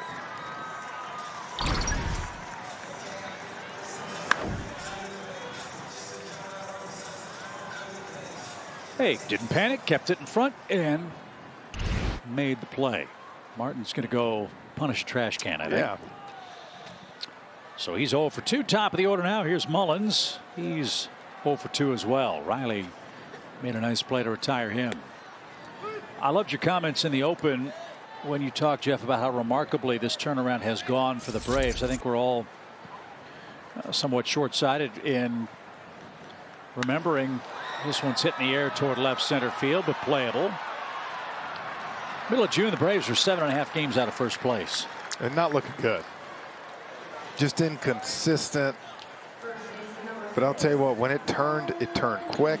Then they added. Is there one thing, is there one play, is there one game that sticks in your mind that's the old circle the calendar and say this is where we got going?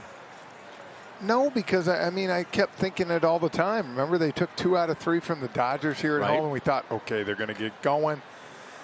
And it just never happened. And that man right there that you're seeing stayed confident. He kept saying at some point it's got to turn. I just think we all were expecting such big things coming into this season that them playing 500 ball was a massive disappointment to a lot of fans, to us, and to them. Well, if you remember in spring training, I think Freddie Freeman was one of the players that said, look, it's a World Series or bust, considering what they accomplished, albeit in a shortened season last year. Now, a lot of things happened to derail that early on. Well, I think as you keep going, so we got the fourth best run differential in the National League now. To straightaway center. Heredia is going to make the catch. And Max Fried gives up a couple of fly balls, but nothing to Baltimore in the 6th. Jeff will continue that thought with the top of the Braves order coming up in the 7th. Braves versus Orioles from Baltimore, presented by Kaiser Permanente. The Inner Harbor in Baltimore. Great place to visit. Great food town.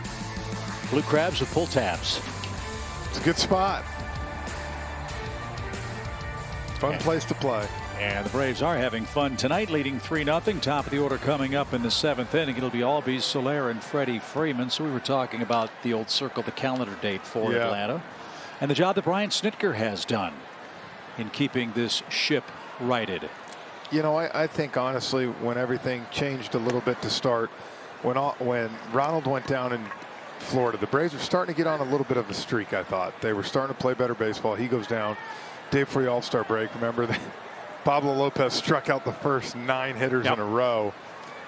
But I always said That's a fair ball. Ozzie Albies is 0 for 4 tonight as we start the 7th inning. I always said I thought they handled that in the best way possible, in the fact that it was the All-Star break, regroup, and they start off with that tough stretch with the Padres, the Rays. Remember that little stretch they had, and they were able to come out of that playing 500 ball. And then they got to this part of the schedule. Alex added at the deadline, and to me, this looks like a whole new team. They're certainly playing like a remarkably different team. Much more balanced offense, deeper offense. The bullpen has been terrific by and large since the 1st of July. I hate to say it, they almost look more like last year in the fact that it's like just, you know, it's just like work. They go out there every night ready to go with that mentality. There's a shot to left. Hayes dives and makes a nice catch. Man. Might have hurt himself as he extended to take care of Soler's drive, and that's the 2nd out. Boy, you can see I'll tell you what, I know he caught that chip, but Soler is really starting to get on a nice stretch here. You're seeing the power come back. But tip your hat to Hayes. Great read, full extension. So a pretty play. Tate has retired 5 in a row, and he'll be taken down. Freddie Freeman's coming up. Deeper into the Baltimore bullpen we go. Atlanta leads at 3-0. Is brought to you by Xfinity X5. Experience a powerful and secure Wi-Fi connection for all your devices. Georgia Natural Gas. Live the greener life with G&G. And by Georgia Drives Chevy. Good night tonight in Baltimore. The Braves have hit 2 homers. Max Fried's pitching a gem. They lead 3-0 in Game 1. We'll talk about a great day for Travis d'Arnaud on the stretch, presented by Georgia Natural Gas. Paul Bird, Nick Green, Peter Moylan in the studio tonight. And you get some lifetime security. Stick around with a team you love. Why not? And you get on base 3 times before the ink is dry on the contract. That's a great day indeed. As Paul Fry is on.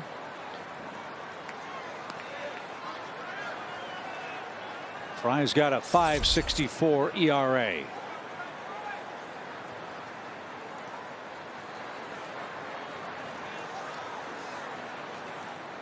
Keegan Aiken, Dylan Tate, Paul Fry, the pitchers for the Orioles tonight. As that's bounced foul, 2 balls and a strike. The Orioles pitchers, actually, I give them a little credit tonight, Chip. As much as they've struggled lately, they've actually thrown strikes. They've thrown some. It just for them on the other side, Max has been hard to do anything against. Say 3 might feel like 10. Yeah. At least you hope, as that's off Freddie's ankle foul. 2 balls, 2 strikes. But the thing you love about Max is A, he's been excellent. B, he's been very efficient. Has not had to throw a lot of pitches. He will have the 3, 4, 5 hitters coming up for Baltimore after the stretch. And Fry's 5th pitch is in the air toward right center field. That's down, and it's going to roll to the wall. The incomparable Freddie Freeman has another 2-strike, 2-base hit. His 16th double and his 14th hit of the road trip. And a chance for Atlanta to add on here with 2 outs. The lefty-lefty thing doesn't bother Freddie a bit. Come on, you thought he was going to be held hitless tonight? No. 110 off the bat. And just drives into that gap in right center. That's what's so fun to watch Freddie. Lefty, it doesn't matter. Bring him in and he can do that to you. So an add-on run wouldn't hurt here. Austin Riley has a 3rd inning single, his 11th hit of the road trip. And Fry got that call. It's 0-1.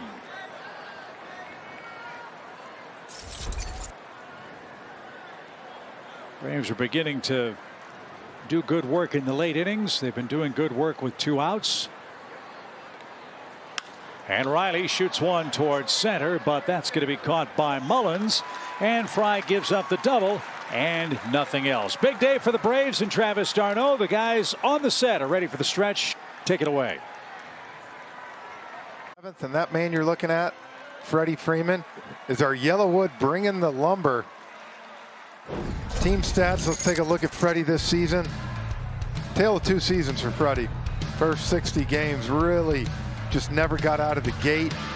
Had some RBIs, extra base hits we saw, but we just weren't seeing the consistent at-bats that we saw from Freddie. And then, of course, second half here, 36 and 24 in his last 60 games, mainly because the number 3 hole hitter in the lineup is doing his job and carrying this team. He leads MLB in hits over the last 60 games with 84. And Chip, I think when you're talking about Freddie, one thing, you talk to so many people about what he means to this team, to the Braves, and what he does. And I think more than that, I've said this, when you have a leader of your team that does everything the right way, shows up every day to play, is out there for BP, on time for team stretch, there's no excuse for anybody else not to be ready to play. And when your superstar's doing it, the rest of the guys, Ozzie, Dansby, Austin, they follow. They're going to do exactly what he does. There's not many superstars on teams, to me, that are as countable as what Freddie is. And I think that's why he's so valuable. And that's a great point. I think he does it in a unique way, easy for me to say. He's not a top step of the dugout, rah, wave the pom-poms guy. That's not who he is. He's not vocal. He's not going to sit there. If anything, I feel like sometimes his best way to let guys know he gets point across, he won't talk to them. Like the good old silent treatment that you see. And I think Freddie gets his point across in a way, but night in and night out, he posts. And the other thing, he never makes an excuse. 2 years ago in the playoffs when he had that horrible series, everybody knew it. Chip in his elbow. Every single person knew it, but he didn't talk about it. He didn't let it be part of the situation. When he got off the slow start this year, some people cited the contract, having 2 kids. He wouldn't make an excuse, and he said, I got to be better. And I think that's why at the end of the day, guys love playing with him. Fans obviously love cheering him, and I think you appreciate seeing him every night and what he does. I would think, too, that as Trey Mancini leads off, the effect of having Nick Markakis on this team for so many years rubbed off on a player like Freddie Freeman, as this one's on the ground and past him into right field for a leadoff single. Nick Markakis was a lot like Freddie Freeman in that regard. Didn't yell, didn't scream, didn't have to, but he would give you that look. Yep. If something made him unhappy and you knew. But there was never a question that Nick Markakis had his teammates back, and that's why, Jeff, I've said and will continue to that, in my opinion, Markakis will go down as one of the most important Braves in recent vintage. Yeah, he was here at a time when, let's be honest, things weren't really good here in Atlanta. And he went through that, and a lot of the reason you saw him come back last year after he opted out early was he wanted to try to finish it off, finish what he started when he came here. So now Max Fried has a leadoff batter aboard in a 3-0 game. It is the first time Baltimore has put the leadoff man on. Fried has been extremely efficient tonight. Just 2 strikeouts, but no walks. He's made the Birds put the ball in play, and they have not been able to do it much. They have just 4 hits. I got a chance to see Freddie come up as a young kid in big league camp as a high school kid, and then I got a chance to play back here with him in 16. And that's the one thing I love about him. He preps and plays the same way he did as a rookie as he does now. And I've played on a few teams and played with some superstars on those teams. And look, great players, but to me, Looper caught it short, flipped back to first, and in time they got him. Mancini doubled up on a soft line drive. Let's see if Baltimore challenges this one at first base. For the moment, there's 2 out, but let's see if it holds up. Yeah, they're going to go take a look at this. Bang, bang play. I don't think Hunter could see. You see where Freddie's foot is covering the bag? I mean, he was clearly safe. Yep. Is blocked. Yeah, he's going to be safe. So this one will be overturned. The runner will still be at first with 1 out. But going back real quick, because we know this is going to be a quick one, Chip. That's the thing that Freddie does. You see, I play with other guys that might, show up late or might do this, and they can get away with it because they're superstars. At the end of the day, Freddie could do that if he wanted to, but he doesn't. And that's what makes him different than other players. There's a term that Brian Snitker uses, and I think he uses it, I know he uses it as kind of like the ultimate compliment, calling a guy a baseball player. Yep. And he says this of some guys that he's seen, and the term is a boring pro. The routine's the same, the effort is the same, the result is often the same, and it's something you can count on consistently every single day over the course of this grind of 162 games. And that's what I heard Snit after the game the other night. One of the, I don't know whether it was Mark Bowman, Dave O'Brien, one of those guys asked a question about Freddie and the year he's having after that start. And I remember him continue to say, with him, you continue to be patient and wait, because the back of the baseball card doesn't lie after year, and that, eventually you knew he'd be, back to where it was. And that's what you think about. If he would have done anything the first 6 weeks, what his numbers would be right now, he'd probably be the clear front runner for MVP. Runner at first, one out for Severino, the catcher. Double play in order. There's the ground ball to short. There's one. There's two. Max Fried has a shutout brewing in Baltimore. We go to the 8th. 3-0 Atlanta. 5, 6, and 7 coming up. In game one between the Braves and the Orioles, the Truist Park in the Battery, Atlanta is the place to be to celebrate the return of college football. Before the Braves game August 28th, the Battery will host the college football tailgate. Fans can get ready for college football season by taking a photo with the Heisman Trophy. We got to get one of those with Jeff. You can test your football skills on the green and enjoy a halftime show by the heavy hitters and the ATL Breakers. For more information, go to braves.com/promos. I don't know how mean you're going to call that September 4th game versus the Rockies that night. I'm going to call it very confidently. I'm just saying, if Clemson starts beating up on the Dogs early, you could might get a little quiet have over some trouble. Might get a little quiet over here. As Dansby Swanson leads off. Dansby's been on 3 times tonight. Single, walk, and error. And Fry with a good breaking ball evens up the count. Boy, it's been great to see fans back in the ballparks in the major leagues, minor leagues too. It's going to be awesome to see all the kids and alumni in the college football stadiums. So we hope you'll join us as we get things started at the one and only Battery Atlanta. Off the plate, 2 balls and a strike.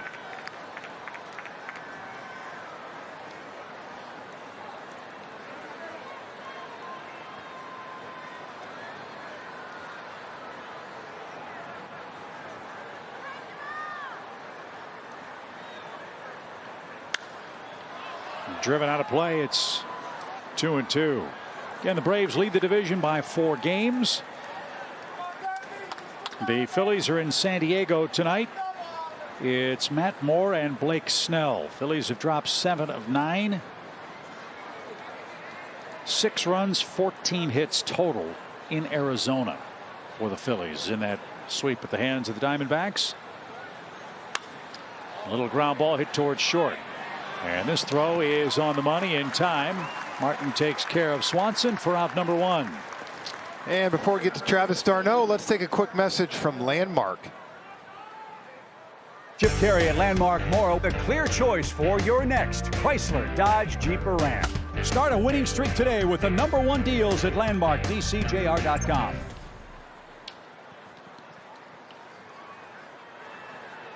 So what a night for Travis d'Arnaud. A 2-run homer in the 2nd inning. Infield hit in the 3rd. And a 6th inning walk. This one chopped in front of the plate. Braves have done that quite a bit the last couple of innings.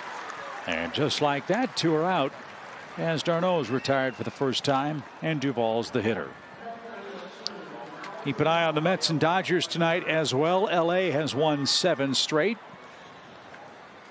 Carlos Carrasco for the Mets. Walker Buehler for Los Angeles. So neither the Phillies nor the Mets are swinging the bats real well right now. The Braves swinging them well enough with 3 runs, 6 hits against Baltimore tonight. Braves trying to win their 7th game in a row and 14th in 16. This is the run that Brian Snitker spoke of all early spring and early summer long. The Braves are in the middle of it right now when they've needed to be.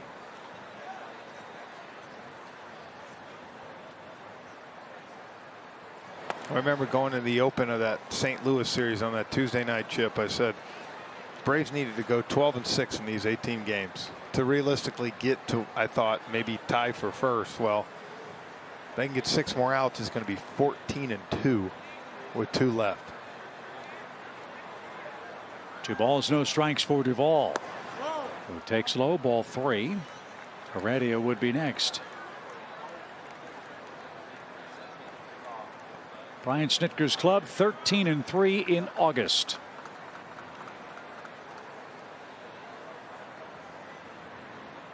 And leading late in Baltimore tonight. And Duvall takes ball 4, a 2-out walk.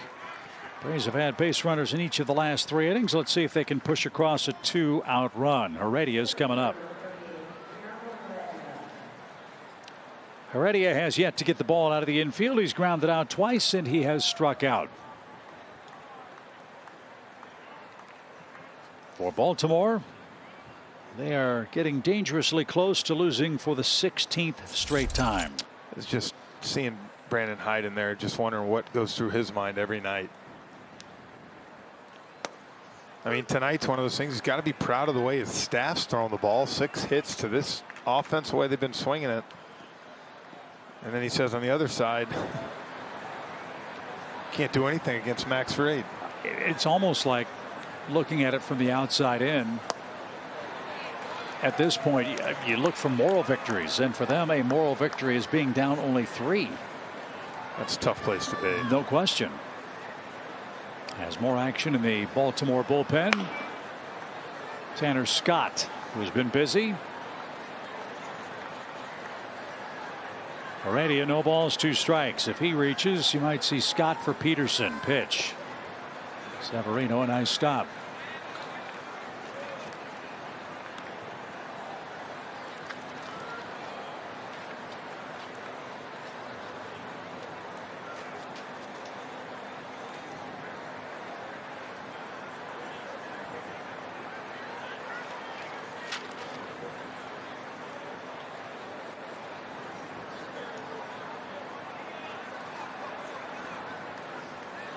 The 1-2 on the ground, right to the shortstop. Softly hit. That will retire the side. Bottom of the 8th coming up. Atlanta Braves baseball is All about that if you download the MLB Ballpark app, the official app of Truist Park. Access and share your tickets, place a mobile concessions order, use the Truist Park interactive map and more. Visit braves.com/ballpark app or download in your app store. Bottom part of the order for Max Fried, just 72 pitches. And that pitch has been really good tonight for strike 1. That's the thing, too. He's been around the plate that even on a pitch like that I thought might have been a little bit up, he's getting the benefit of the doubt. To third, big hop for Riley. And 1 out. Boy, Fried's been racking up ground ball outs, too. That's been fun to watch. That's 11 of them, including a couple of double plays. Well, I think this is proof. Chip, might be Max's best game he's pitched as far as just being in the strike zone. You see every inning there. The 5th was really the only inning where he had to kind of extend himself. He's only got 2 strikeouts tonight. So as you said, he's pitching to contact and letting that great defense behind him make plays. Great lesson, isn't it? He's got strikeout stuff, but he has been on his game, trying to go 9-0 against the American League and beat the Orioles in his first ever matchup against them. Mateo, an infield hit, is quickly down 2 strikes. Look at that ball darting and cutting and biting.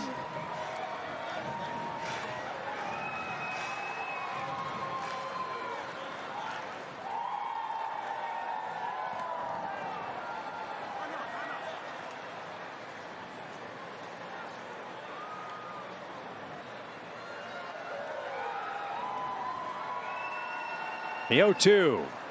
Swing and a miss. Mateo couldn't resist. And Max Fried has his 3rd strikeout, 2 away in the inning. This is brilliance on display tonight in Baltimore.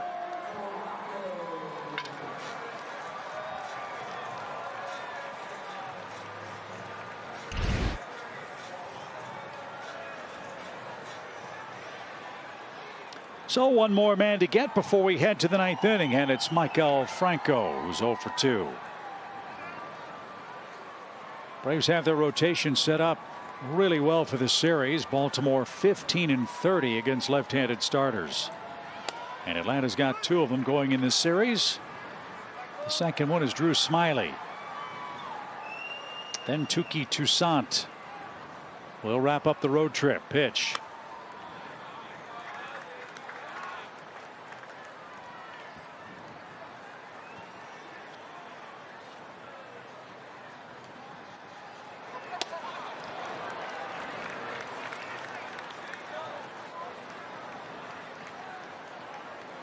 So Max Fried has already pitched deeper into a game tonight than he ever has in his career. The one complete game he had was a weather-shortened affair back in 2019. And so, Jeff, in this era of high pitch counts, of the 3-outcome game, look at what Max Fried has done. 81 pitches, 23 outs. And he's got Franco in an even count, 2 balls, 2 strikes.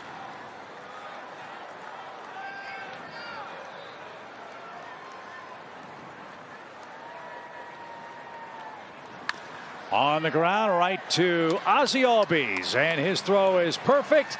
Max Fried, 8 shutout innings. He enjoys a 3-0 lead. Ball is brought to you by Toyota. Visit your local Toyota dealers today. Toyota, let's go places. Sherwin-Williams, bring color home. Ask Sherwin-Williams. And by Truist, BB&T and SunTrust are now Truist. Braves leading 3-0 in Baltimore. Will continue play against the American League on Monday. The Braves and Yankees will get started August 23rd. The first 15,000 fans at Truist Park get a Mike Soroka bobblehead, brought to you by Napa Auto Parts. Mike will also join Jeff and me in the booth for that game. That'll be a lot of fun. He'll be a guest analyst with us on Bally Sports South. And get your tickets for the Braves and Yankees at braves.com/promos. We're catching the Yankees at a bad time. They are roasting hot. No, but they are, but I'm kind of excited. You got the 2 hottest teams in baseball getting ready to square off for a 2-game series. It should be a great one. And no DH for the Yankees. Their pitchers will have to hit. And if memory serves, I think Garrett Cole will miss us in that series. Well, and then it'll be interesting. You got Rizzo coming back. And Gallo is there. Gallo's there. I'm just saying they're going to have one of their main bats on the bench.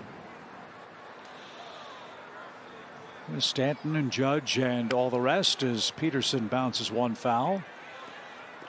They saw the Yankees much earlier this year, and they were without Ronald Acuna Jr., who was banged up. Atlanta unfortunately won't have Ronald in uniform ready to go. And I'm guessing it'll be Inoa and Morton for the Braves in that brief 2-game series. Then the 2 days off, and then it'll be interesting to see how the Braves set their rotation for the Giants set. And strike 3, a pitcher's pitch. That was nasty. Scott retires Jock Peterson, whose night ends 0 for 4.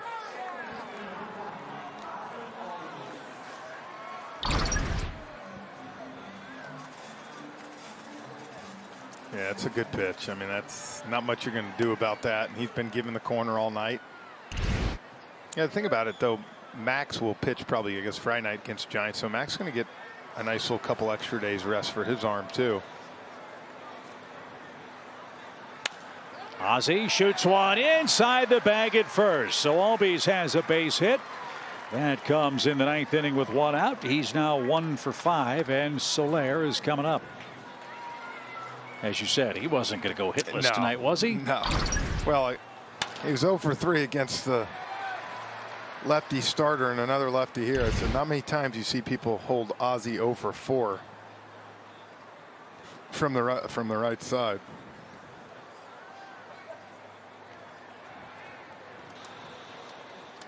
Soler hit a big homer for Atlanta. That came in the 3rd inning. He got a changeup and he mashed it. The 7th, Hayes made a heck of a play on him in left field. And Scott got the call. Soler not sure about that.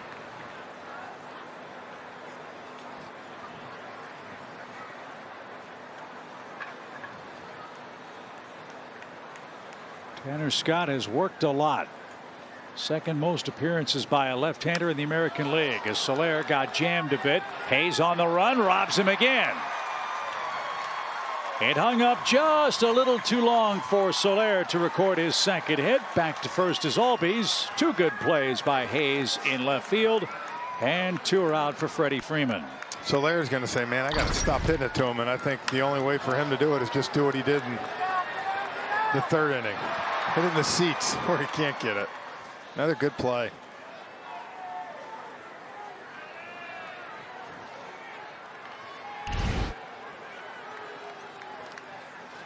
Love a guy that ends up the night with a dirty uniform, and Hayes is grinding and green stained as Freddie digs in. He doubled in the 7th inning. 14 hits for Freeman on the road trip. Braves enjoy a 3-0 lead. Max Fried will have the 9, 1, and 2 hitters coming up in the 9th. He's already pitched a career high 8 innings.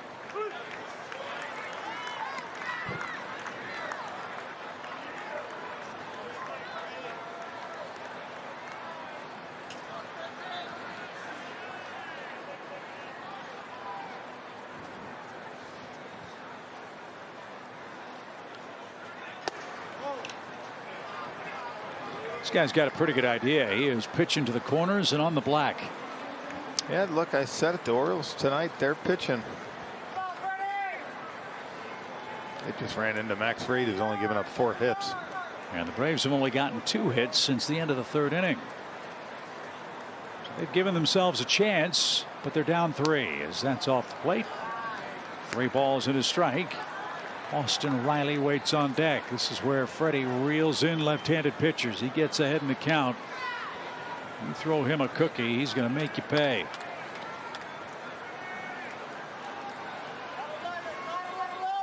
Shift on for him. He's got the whole left side to play with ahead in the count.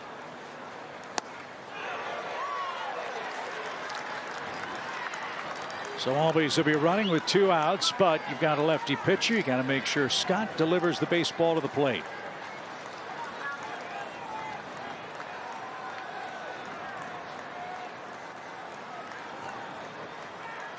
There goes Ozzie. The pitch is bounced to the right side, and Mountcastle to the bag. That will retire the side, and Max Fried will try to finish it off. It's 3-0 in the 9th. Is that Max Fried has pitched a career high 8 innings. He has a shutout brewing. He has gotten 12 outs on the ground against the Orioles, and he will try to go the distance in game 1. He's been outstanding tonight from the very first batter of the game. See the fastball working in 94. He's jammed 3-4 guys all night. High fastball, and in that pitch the curveball and the cutter has been outstanding.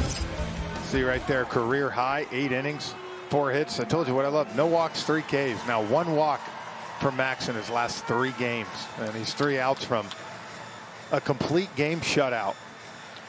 And he does have the most dangerous part of the order coming up for Baltimore, 9, 1, and 2. Martin tonight is 0 for 2. He tried to bunt last time up and hit it right to Freddie Freeman. Comfortable night. Fried with 82 pitches after 8 innings. First pitch right back up the middle, but Ozzie had him played perfectly, and a close play, but a half step in time. 1 out in the 9th inning. Let's enjoy a quick message from Marietta Toyota. Right now, Marietta Toyota is making it easier and safer for you to shop. Visit us at MariettaToyota.com to learn why it's always better in Marietta. 1 pitch, 1 out. Now Mullins, the batter, the AL hits leader, has been silenced to this point. He's 0 for 3. He's feeling it right now. He's throwing all 3 pitches at any time in the zone.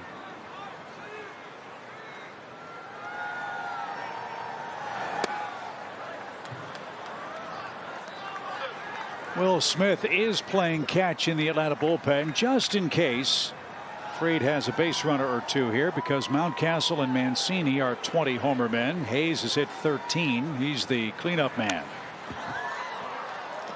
But they have not been able to square much of anything against Max Fried tonight. A first inning single erased on a double play. A 2-out double by Mancini in the fourth. And then Trey a 7th inning single. The only other hit was that infield dribbler by Mateo in the 5th. And a swing and a miss. That breaking ball dropped off the table, and Fried is 1 out away from a complete game shutout. He just made the AL hits leader look silly with that one. Fastball, fastball, fastball. Look at that. Ball's about 58 feet. Bouncing. He didn't try to run to first. He was, I'm done.